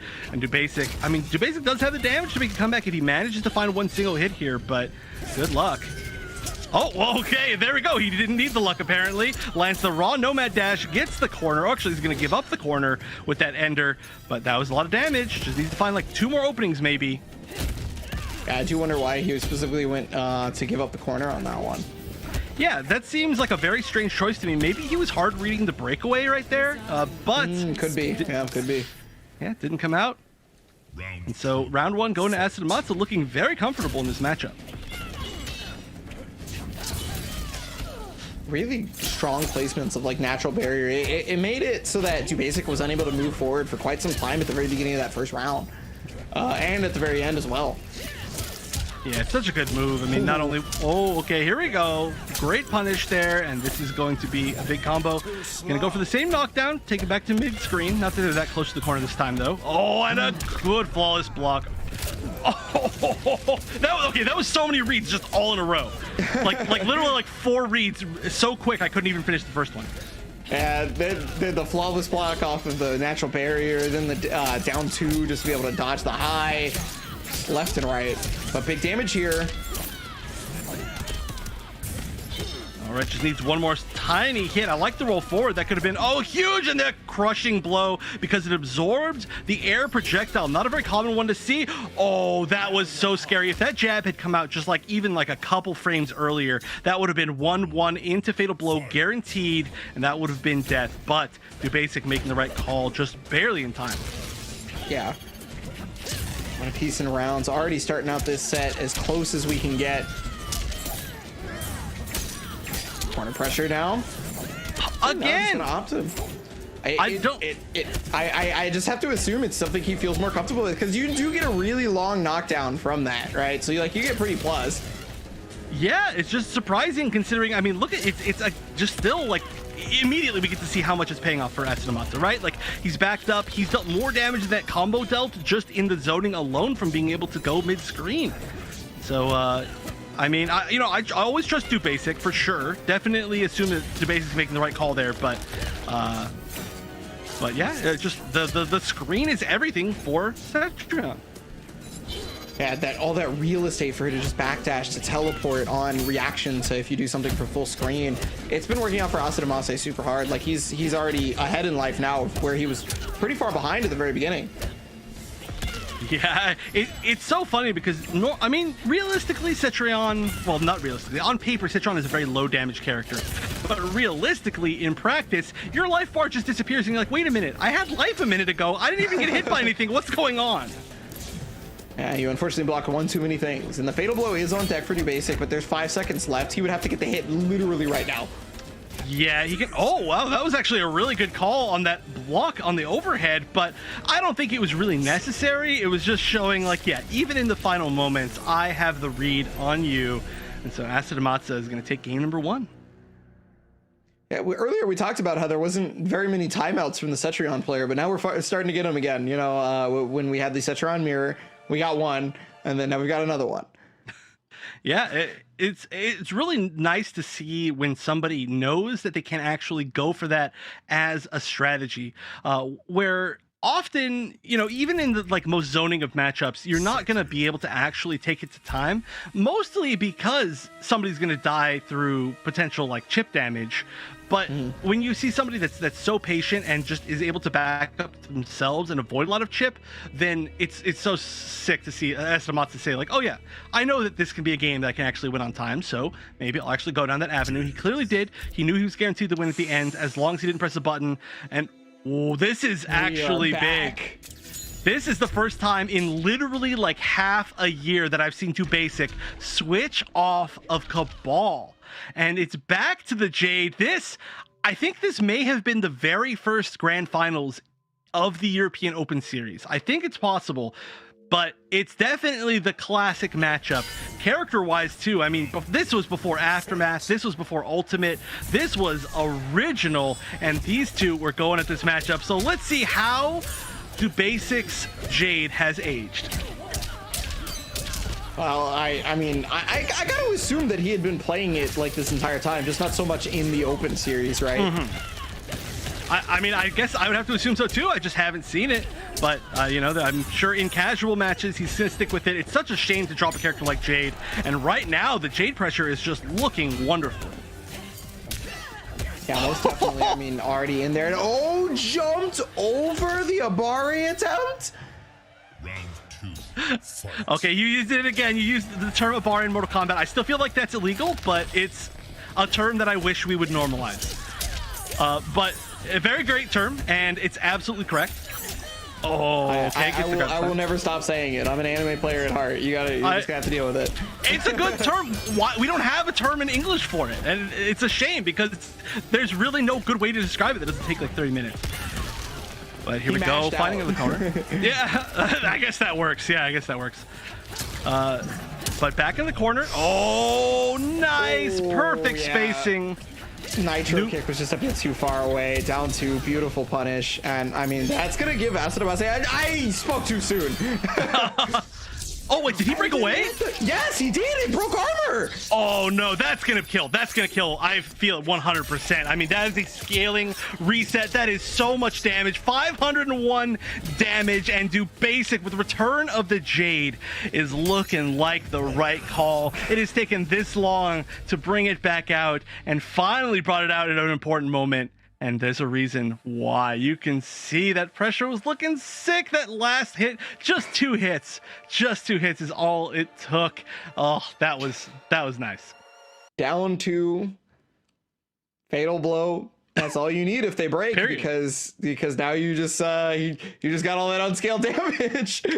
Yeah. I mean, even if it wasn't unscaled like that, it would have taken Cetrion down to just such low life and would have been in the corner. That would have not been an easy situation at all. But hey, you know what? You take it, right? If you Basic, you absolutely take it. You're like, sweet, thanks for the breakaway, thanks for the free win. And now we have to see if Asadamase can adapt to this Jade. So back when Basic originally played Jade, we saw a lot of the like more zoning based Jade, but this is actually exactly the it's not jaded, is it? I actually can't remember. It's been so long now. But this was actually one of the pre-made. It was one of the pre-mades, right? So it's a very pressure-oriented variation, and not the one that I expected to see as much. We've seen a lot of Jades in recent days go for the Delia's Dance, but we're not seeing that. It's more of like a classic option, and it's still working out. Still has all the strengths that it had before. So, hey, keep using it. Well, I mean, again, Basic's offense has just been super strong with this so far. Okay, Quakes are coming out.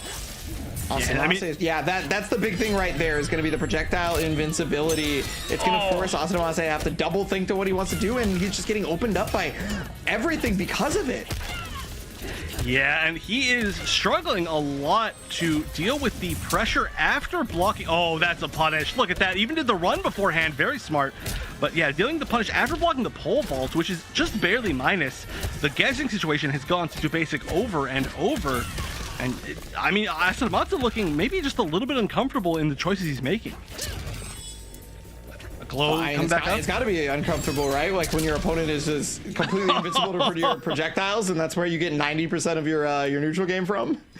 Yeah, there we go. I mean, we saw it again, the glow into just the long range normals. And that's the other thing, is that even in matchups where we can't see as many projectiles from Cetrion, her normals are very oppressive, but not as oppressive as the Jade super long range staff normals. So, okay, actually attempted a back two right there, but just got hit by the natural barrier, which is now off the table because of the glow. Back on. Pole vault. Pole vault has been putting in so much work in this matchup because he's been using like the pole vault cancel, and then like just pole vaulting afterwards when Asadamase wants to try and punish what would be a pole vault. Oh yeah, I mean it's such a good special move. Super good on block. Does a great amount of chip. Well, I should say safe on block. It's like very close to even on block. You can hit confirm it exactly like that into a ton of damage, to amazing knockdown for just 1 bar. So it does give her some of her highest damage since she doesn't have any launchers truly. It's cancelable. You can cancel the run from the pole vault into the plus on block like kick that's plus, but all that's not going to matter if you just get hit by that 2 and 3 crushing blow. Oh wait, what? Why did I just now see that this is the old variation of Cetron? What? Yeah, he switched. I didn't pay attention to that at all. I was too interested in that. What? Oh, okay, yeah, it's called Elder Zoner. It's not the Law of Surprise like usual. I can't believe we're seeing this. This is like some fun run back from 2020, which feels like it was 10 years ago. Yeah, it really wasn't terribly long ago, actually. I know. But, okay, early 2020. So this is a very historied matchup with very familiar... Oh, okay. Big punish. That pole vault cancel is paying off dividends. It is forcing Asanamase into just precarious situation after precarious situation, because he's like trying to catch him before the pole vault actually comes out, and then just immediately do basic knows. No punish though on the nitro. Oh, okay. This is scary. Okay, again, we haven't seen any of the reads to punish the startup of glow. So you can punish it with the vines, the down back 4, but it's not easy. I mean, it's not the fastest special. Oh, there it is. Although not exactly punishing the thing you thought it would. And here we go. The biggest punish you're gonna get. Oh, that was actually a big dropped combo. I'm not sure how that was a mistake, but yeah, didn't get as much as he wanted to. So this life is evenish. Yeah, whatever the case may be, that may actually come back to haunt him here in a second if he's not able to do something about it. Gets the hit into 1-1 fatal blow. All right, so this is going to be close. Jade does have a normal amount of life. Okay, that looks like it's going to be it. That's skill. Oh, no, it's not. It's not. Oh, no. Oh, the punish through 1 hit. Oh, but it goes over it. Oh, my God. No way. Oh my gosh, just the raw pole vault. What a tool. I mean, we were talking about it so much already, but that tool is just dominating this matchup. Going over forward 2, that's not even like a lowish mid. That is just like a truly mid that it catches people jumping sometimes, but she just goes so high up. And what a... I can't believe it ended like that, like so close down to the wire. But this Jade has now won 2 straight, and I'm also just so happy that we get to see this run back, because I mean, so many of these matches, every single time that they played this matchup, this was before I got to come to Open Series, but I watched them all, so I never got a chance to actually see this exact matchup of old Cetrion versus Jade, and they're using even the old pre-made like variations. Okay, we are going to see him go back to the more current one, but still, I'm super happy that we're seeing all this. We'll see if there's the adaptation. Yeah, the 2 big things, obviously, not only the pole vault, but of course the glow from Jade. It's always been talked about as like the big way to stop zoners and everything. And I mean, you clearly see why here, right? That has effectively made Asanamase's decision-making in neutral so much more difficult, because he can throw a rock. Jade's just going to walk through it. Like, she doesn't care. Yeah, I mean, the rock in particular, too, is just like, it's just free get-in tool. And here we go. The pressure starting. I like that. I mean, it's Asanamase. If you can keep pressure on Jade, she can never start her glow, but chooses to back up and just play a little bit more of the zoning game. We're not seeing oh, there it is. Great timing to get through the Hell's Wrath. That was almost a punish situation, but is going to get a lot of pressure going. Yeah, not gonna have to go anymore, but there's the pole vault cancel again, and using that to goad Asanamase into pressing a button. All right, so, oh, there we go. So that raw vine was an attempt to grab the startup of the glow, but wasn't correct on that timing. And here we go, cancel into grab. Just all the little bits of damage adding up. Okay, that's one thing you're not gonna be able to get over. Natural barrier, that is one of the best anti-airs if you can throw it up preemptively.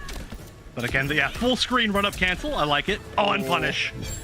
There we go. I feel you. Wake up fatal blow. You know, if it hits, you probably take that round right back from the opponent. Otherwise, you're going to get it back later. Yeah, I mean, when you're at that low life, a big risk is pretty much necessary, so understandable. But great flawless block on the second hit into the glow. Knowing there's enough time, it can't really be punished. Ooh, that was a really far 1-1.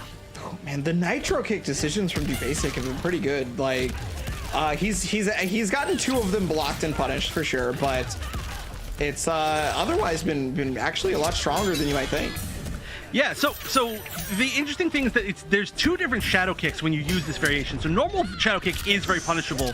Oh, okay, the crushing blow for 1-2-4. But like I was saying, if she does the run first, not this one, but there we go, the one off that run, it's actually plus on block. So it's pretty tough to always differentiate which is which. And sometimes you'll see normal shadow kicks get away scot-free. But while I'm saying that, the match ended as quickly as it began, and the return of Dubasic's Jade was all it took to win 3 games straight against the Cetrion.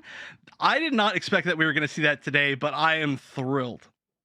I feel like Dubasic is at home, saying finally they are worthy. Yeah, like I can bring her back, and I mean in full force too. Like the Jade was like, it wasn't even like rust; it just felt as powerful as it ever could be. Yeah, I mean, it was looking, I mean, honestly, even almost like better than it ever was. And like I said, this is a slightly different variation than we're used to seeing from Dubasic, but it was, yeah, just so strong. And I really hope that we get to see not only this Jade, but hopefully the Sindel come back out again too in the near future, and just a whole cast of tournament-ready characters from Dubasic, because even when he's just committing 100% to the Cabal, he's been good enough to win open series tournaments. But if he had the full cast to be able to counterpick, especially with Jade being one of the strongest counterpick characters in the entire game, Sindel also extremely good at dealing with certain characters like the Airborne, like Jackies, I think that Dubasic could be one of the scariest, if not the scariest player in the open series. But I'm just thrilled with how that turned out, and I feel bad that the twins aren't here today, because they would also be thrilled to see that kind of turn to the original Dubasic. But that means that Dubasic is now going to go up against Mirko in the grand finals, and that was a close match the first time they played. But the question arises, will we see a different character?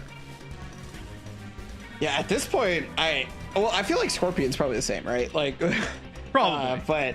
But Dubasic at this point, like, could it be the Queen of Edenia herself, right? Sindel, like, just because we've started to see characters come back, maybe another one will be brought back, or it could just be right back over to the Cabal. The Cabal, unfortunately, kind of got picked apart at the very end of their set, though, just really figuring out exactly how Mirko needed to be able to play against the Cabal. Mm-hmm. So if Dubasic wants to, or maybe if Dubasic has figured it out, but if Dubasic hasn't figured it out, I could be totally unsurprised with a character switch to either the Jade or, maybe something else. I mean, okay, if we see this in Dell, I would just be far too excited. So I'm just gonna, if that happens, it happens. If it doesn't, then it doesn't. But honestly, I wouldn't be surprised at all. In fact, I'm kind of expecting just a return to the Cabal, because I think that when we saw that matchup completely shift into the favor of Mirko earlier in the bracket, it was more of like a player adaptation thing than a character thing, right? Like it's not to say like, oh yeah, like Cabal can't ever just get in on Scorpion. It's just, okay, yeah, like he was caught a little bit unready for that extreme like runaway Scorpion out of nowhere, which I think it did catch a lot of people off guard, and there's a reason why he's in the upper side of grand finals. But I think that if he does choose Cabal again, then we will see just an attempt to deal with that in a different way. None of these players are going to lose in one way quickly and then not change things up when they get the rematch, if they earn the rematch, which Dubasic definitely has. Yeah, well, I mean, the chat is on Dubasic ever so slightly, and I think that's the second time, right? Wasn't it Dubasic like 51% versus Mirko the first time? I could be wrong. That was the 50% exactly. That was the dead even one, I think. Yeah. So slightly more this time in Dubasic's favor, but after seeing the Jade, and it is going to be the Jade coming back. All right, so I'm excited. Now, not a lot of projectiles. We are going to see, I guess, technically the Glow can beat Spear, but I don't think we're going to see the Glow almost at all, because it is a very easy target to react to with the teleport. So I think we are just going to see more of a pressure-oriented Jade, but that pressure was looking so good last game. But here we go, grand finals again, the return of the Dubasic Jade, but he's got a long road ahead of him. Yeah, I mean, you got to win 2 sets for those of you who are just tuning in, or maybe don't know how tournaments work. Tournaments are double elimination format, so you have to be able to put somebody into the lower bracket and then defeat them there, which means Mirko is not in the lower bracket at all. Got 2 lives to work with. Yeah, now he's doing a lot with his first life as he took the life lead early. And one big deal here is that the Scorpion damage is going to be a lot higher than the Jade damage. So Jade is going to have to get a lot more openings. However, has been finding quite a few of them. Okay, flawless block on that.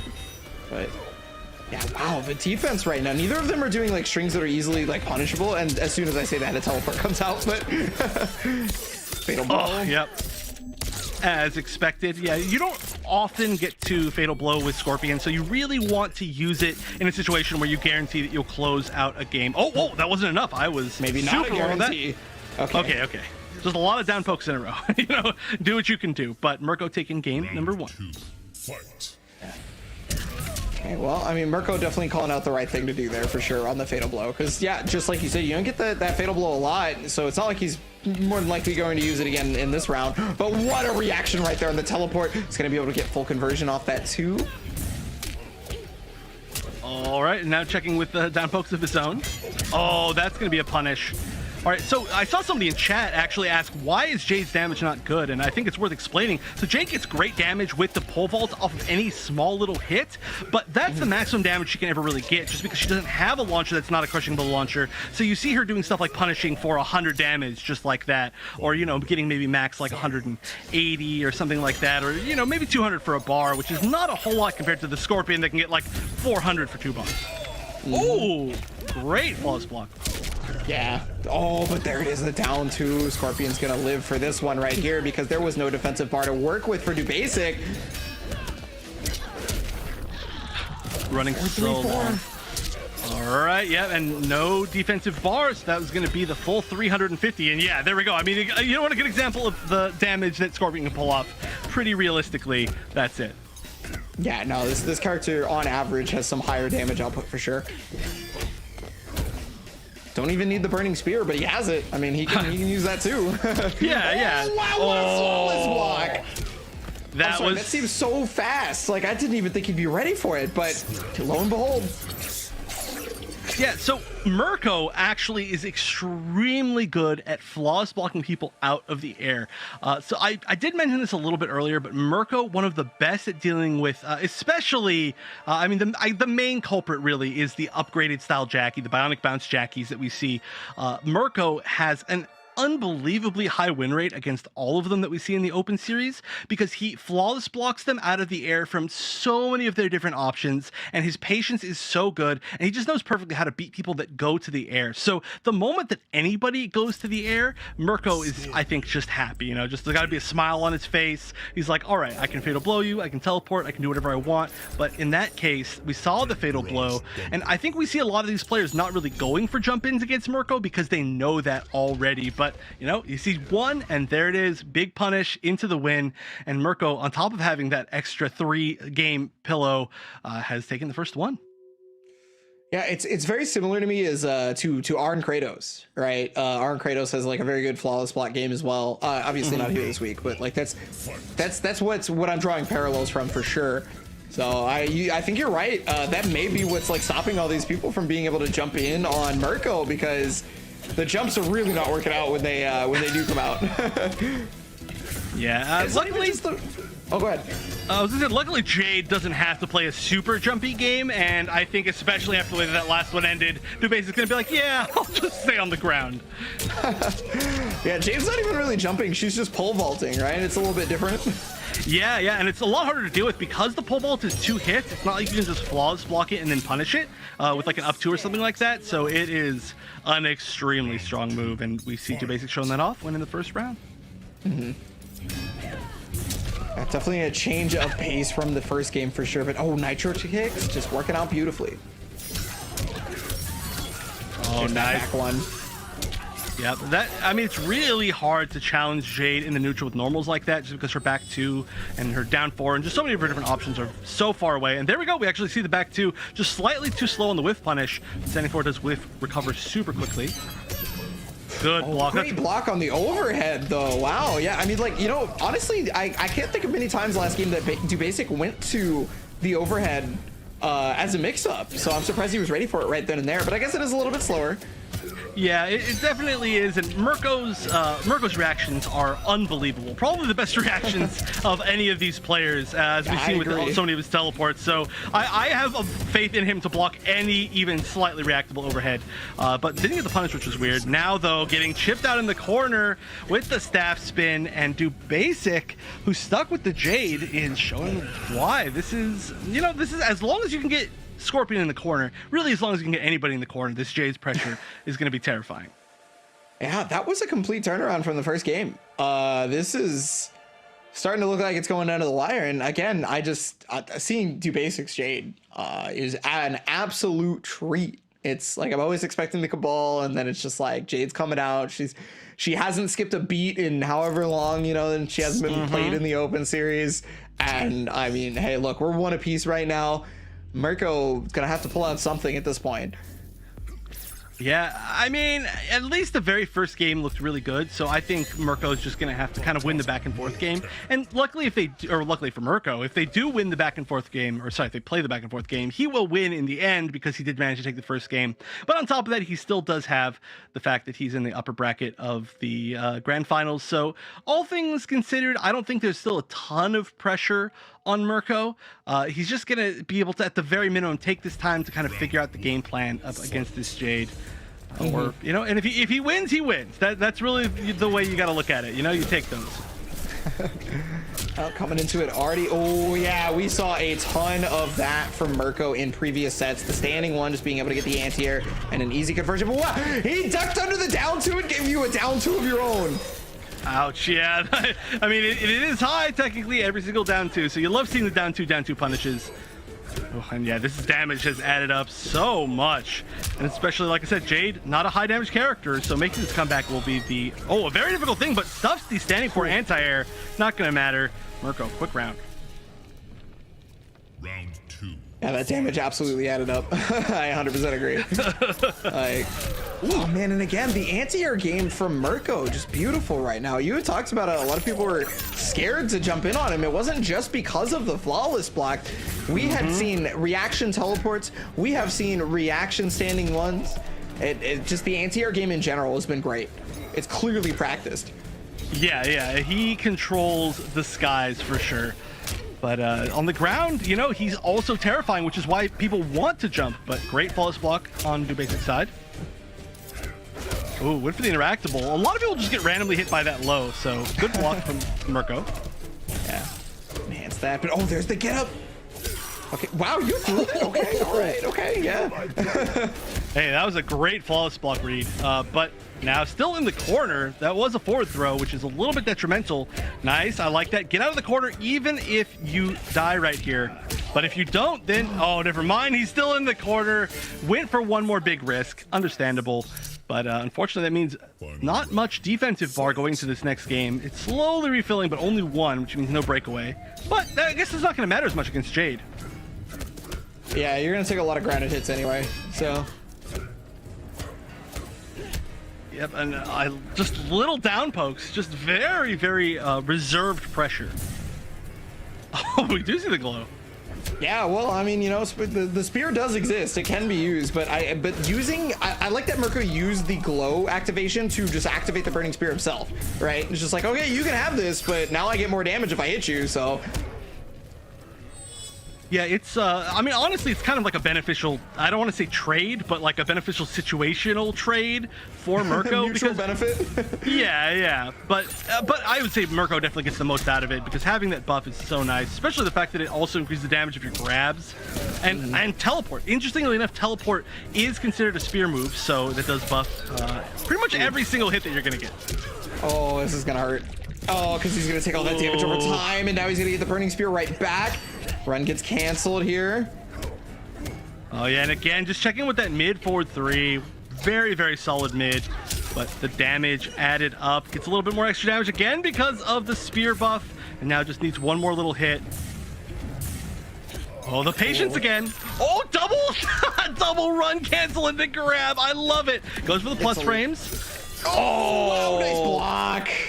Okay, I love that attempt because there was only 3 seconds left on the clock, and the only way that we were going to see a comeback there was if the fatal blow landed, and just dash up into kind of a delayed fatal blow was really a bait to try to see if somebody's muscle memory came out, and they tried to, like, you know, either neutral duck or like swing on a grab or something. So I really do appreciate that attempt, but realistically that was a checkmate situation, and I do think Mirko knew it. And so now Mirko up 2 games. Will we see a switch back to the Cabal, or I think Sindel's probably off the table, but at the very least maybe a switch back to the Cabal, or probably just thinking about it. Might take a second. You know, there's a lot to think about right now because this is kind of like your last chance, right? It's 2-1 and Mirko is in the winner's side of the bracket, so whatever you pick, you're stuck with, right, up until the bracket resets, and then that's it. Like, you got to figure it out right this moment. Yeah, this is really impressive that Mirko, honestly, I mean, this is, everybody in this tournament was super high level, but the fact that Mirko is standing so far above them at this, just today, you know, not as like a permanent thing, but like, you know, really making Asadamasa look uncomfortable and really making Basic look uncomfortable when they're just showing so much skill today. It's just kind of unbelievable, especially the fact that he's just played one variation of Scorpion and that is it. But it does look like we are going to see the commitment to this Jade in the final potential game. Otherwise, the next one will have to be the final game. And so there's a potential that we won't see the Cabal back out again for this entire tournament. Let's see. Yeah, same variation and all. Nothing's going to change here for Basic, so this is what it is. Yeah, just gonna try to ride this pressure, but big combo here. Ooh, interesting with the instant jump kick. That's an old combo. Usually you go for standing 4 right there. Scales a little bit better, but I like this. This is something we haven't seen a whole lot from Basic, is converting into the amplified staff, or I guess amplified pole vault. I think there's an actual unique name for it, but I'm not sure what it is. But the one where she gets on your neck and stabs you, it does a lot of damage and gives you a better knockdown. So it's oftentimes used when you do get that confirmed. I'm pretty sure it's amplified pole vault. I have a stream up and it's delayed, so I could probably just watch it. But okay. Well, regardless, it is yeah, it's a good move, and you can see that the damage adds up. Basic though still has to fight back. Has fatal blow, just needs one confirm. Yeah, but that's been the hard part, right? Is being able to actually. Oh man, the spear. I was gonna say it's super difficult so far for Basic to have opened up Mirko. It's basically been a lot of whiff punish damage or anything like that that's gotten him, you know, the payment. And yeah, okay, so there is the whiff punish right here. Yeah, exactly like you were just saying. And I gotta say, that last spot of that raw spear in the block string, that was a bait on a fatal blow. So it was a super smart read. It was a gigantic risk, but obviously it paid off. This is tournament point for Mirko, but Basic is not letting this round look easy at all. My gosh, this life bar is just gone. And you know, a lot of the time you don't really need to open people up as much with Jade if you get them into the corner, because then there's just so much chip, there's so much scary potential from grabs even, and there we go. Basic almost getting a flawless this round, turning things around completely from the last one. Yeah, and luckily he saves that down to crushing blow as well. So there's going to be the breakaway. Standing mix-up does get blocked though. Yep, plus frames again. And just constantly pressing buttons, even when just slightly minus. But oh, Mirko, I was going to say, so patient, finds the right moment to 4-3-4 and cash out on that damage. And every bit of damage that Basic did in that round, as it looked like he was taking the lead, has now basically been evened up ×2. Ooh, but catching the helport cancel. But yeah, they just trade on the down ones right there. And finally the throw, actually. He was ducking for so long that I thought maybe he was just going to duck that entire time and duck that. And like that! Yeah, he didn't even, he's like, okay, you know, I committed to that long. I'm just going to commit to it again. Now, this is going to scale a lot. I don't think it's quite enough. I could be wrong. Yep, not quite. So there's still an opportunity here. Teleports on board, but then down 2 to catch the jump over. And Basic is not out of this yet. Ties up the pre-reset set 2-2. And the Jade commitment looks like it may have worked out. Yeah, well, so I guess sometimes you just got to take a breather, right? Like, even if the character's kind of getting beat up, you just got to think about it for just a moment, you know, come back at it with a different mindset. And Basic, I feel like, did that beautifully.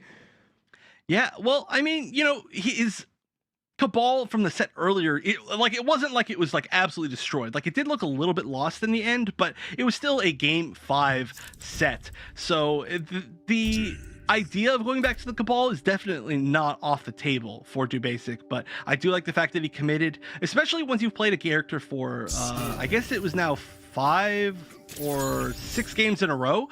You're really in the zone with that character, right? And you have to take a little bit of a time to adapt back to the mindset of the previous character.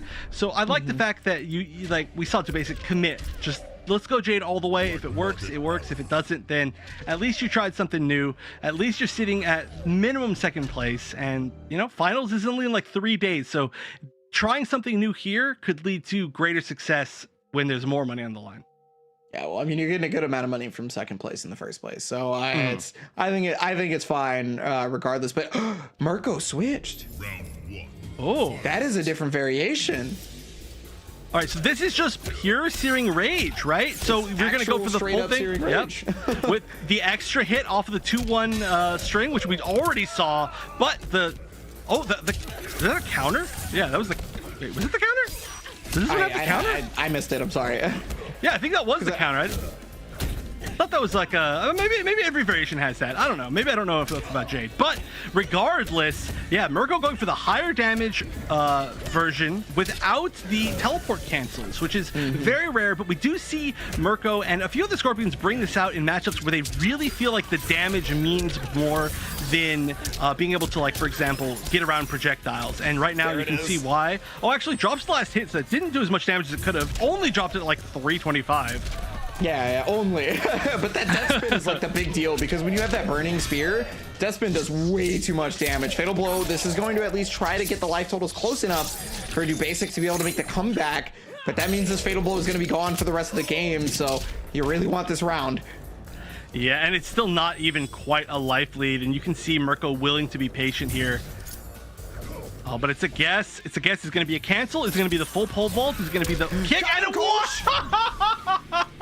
After all of that, after setting up the glow anyway, the spear still worked, and now again, tournament point for Mirko. Oh man, yeah, your projectile invulnerability only lasts so long, and then you just will not be ready for me to go to it. Oh, big conversion. All right, you get just more damage for every combo when you have these extended strings, because the forward 3-2 exists, because the 2-1 grab exists. Oh no, he went for the read, but didn't work out, but the down 2 read did, and let's see this, forward 3-2 into the spin, 426 damage, just needs to land one more solid hit. What's wild to me is he actually ran out of the burning spear in the middle of that combo, so I don't think death spin actually did the most amount of damage it could have. Yeah, and it was only over 400. Going for chip, that's going to be a free punish, but Mirko knows that the punish isn't going to be gigantic. He caught it before the death spin actually came out. Overhead fully connects right here, and then the anti-air, but oh no, the string whips just enough that Mirko can punish, gets the brutality, and Mirko is going to be your weekly invitational champion. Wow, the switch to Searing Rage at the end. Today, despite the fact that we've seen so much out of so many of these players every single week, they all brought out something cool today. We saw the return of the Jade from DoBasic, and it did so well. We saw the return of the very old variation with Geyser from Asadamasa, and then Mirko bringing out the Searing Rage at the very end in a matchup where the damage did end up mattering, getting like a 400 plus damage combo, and this was a very cool day with just so many different surprises, but Mirko not being knocked into the lower bracket throughout the entire thing, looking so strong, able to deal with the best of the best in zoning via Asadamasa or the best in pressure via DoBasic, just ready for every single situation, especially with a character that is still not considered to be, even like top tier by a lot of the player base, understandably, but Mirko certainly making it look top tier. Mirko played that beautifully throughout the whole time. I'm super happy DoBasic brought back the Jade though. Jade was putting in a ton of work where the Cabal had finally found some resistance. The DoBasic had to bring out the old main, and Jade again. I really don't think this character skipped a beat, which is really surprising, because like, you don't play a character for however long in tournament. You a lot of the time you would think that they would be maybe a little rusty with it, but not even in the slightest pretty basic. Yeah, but you know what? Managed to make it all the way until second, and I would not be surprised if someday soon first. But we can see how the bracket turned out here with Mirko riding the upper bracket all the way to a victory. And then do basic in second, Asadamasa in third, Makaran in fourth, and then down and down it goes. But today was such a stacked bracket that every single match was good. I'm sad that some of these losers brackets or lower bracket matches did get played on stream, as they normally never do. But hey, you know what? Our first time together here, and I'm glad that it was no disappointment. But there's still more to come, of course, after this in just about 1 hour and 8 minutes. We do have North America, so we're only half done for today. And then 3 days later, on the 26th, we are going to be having the monthly finals. And then after that, in just a few days, we've got the Under Night In-Birth monthly finals on the 29th. On the 30th is the Blaze Blue Cross Tag monthly finals, and then Soul Calibur closing it out on the 31st. So lots and lots of fighting game action coming up within the next 5 days or so. Well, I mean, there's lots of action coming up also within today, because we do have the North American side of things happening just a bit after this. However, you know, this will be the end of the EU side, and we're going to take a break before we go into the North American side. But I want you guys to head over to compete.playstation.com, because you guys can check out all of those different upcoming events, the rules, any of the past results, and anything like that. It is your one-stop shop for Mortal Kombat 11, other games, the pro competition, and everything in between. Yep, but that is it for us for now. The European bracket was amazing, but like he said, there is still North America to come, so don't go anywhere. Well, you know what? You got a little bit of time to go somewhere. You got about an hour. Go get some lunch. Go get some rest. Get something to drink, because after this break, we'll be back with the North American bracket.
PlayStation.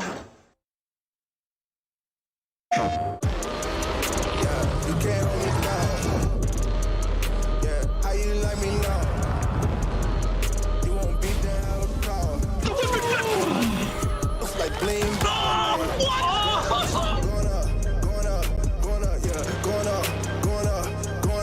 Going up, yeah.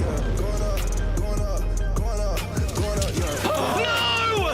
No! Wait, no jokes, no gimmicks, just combat.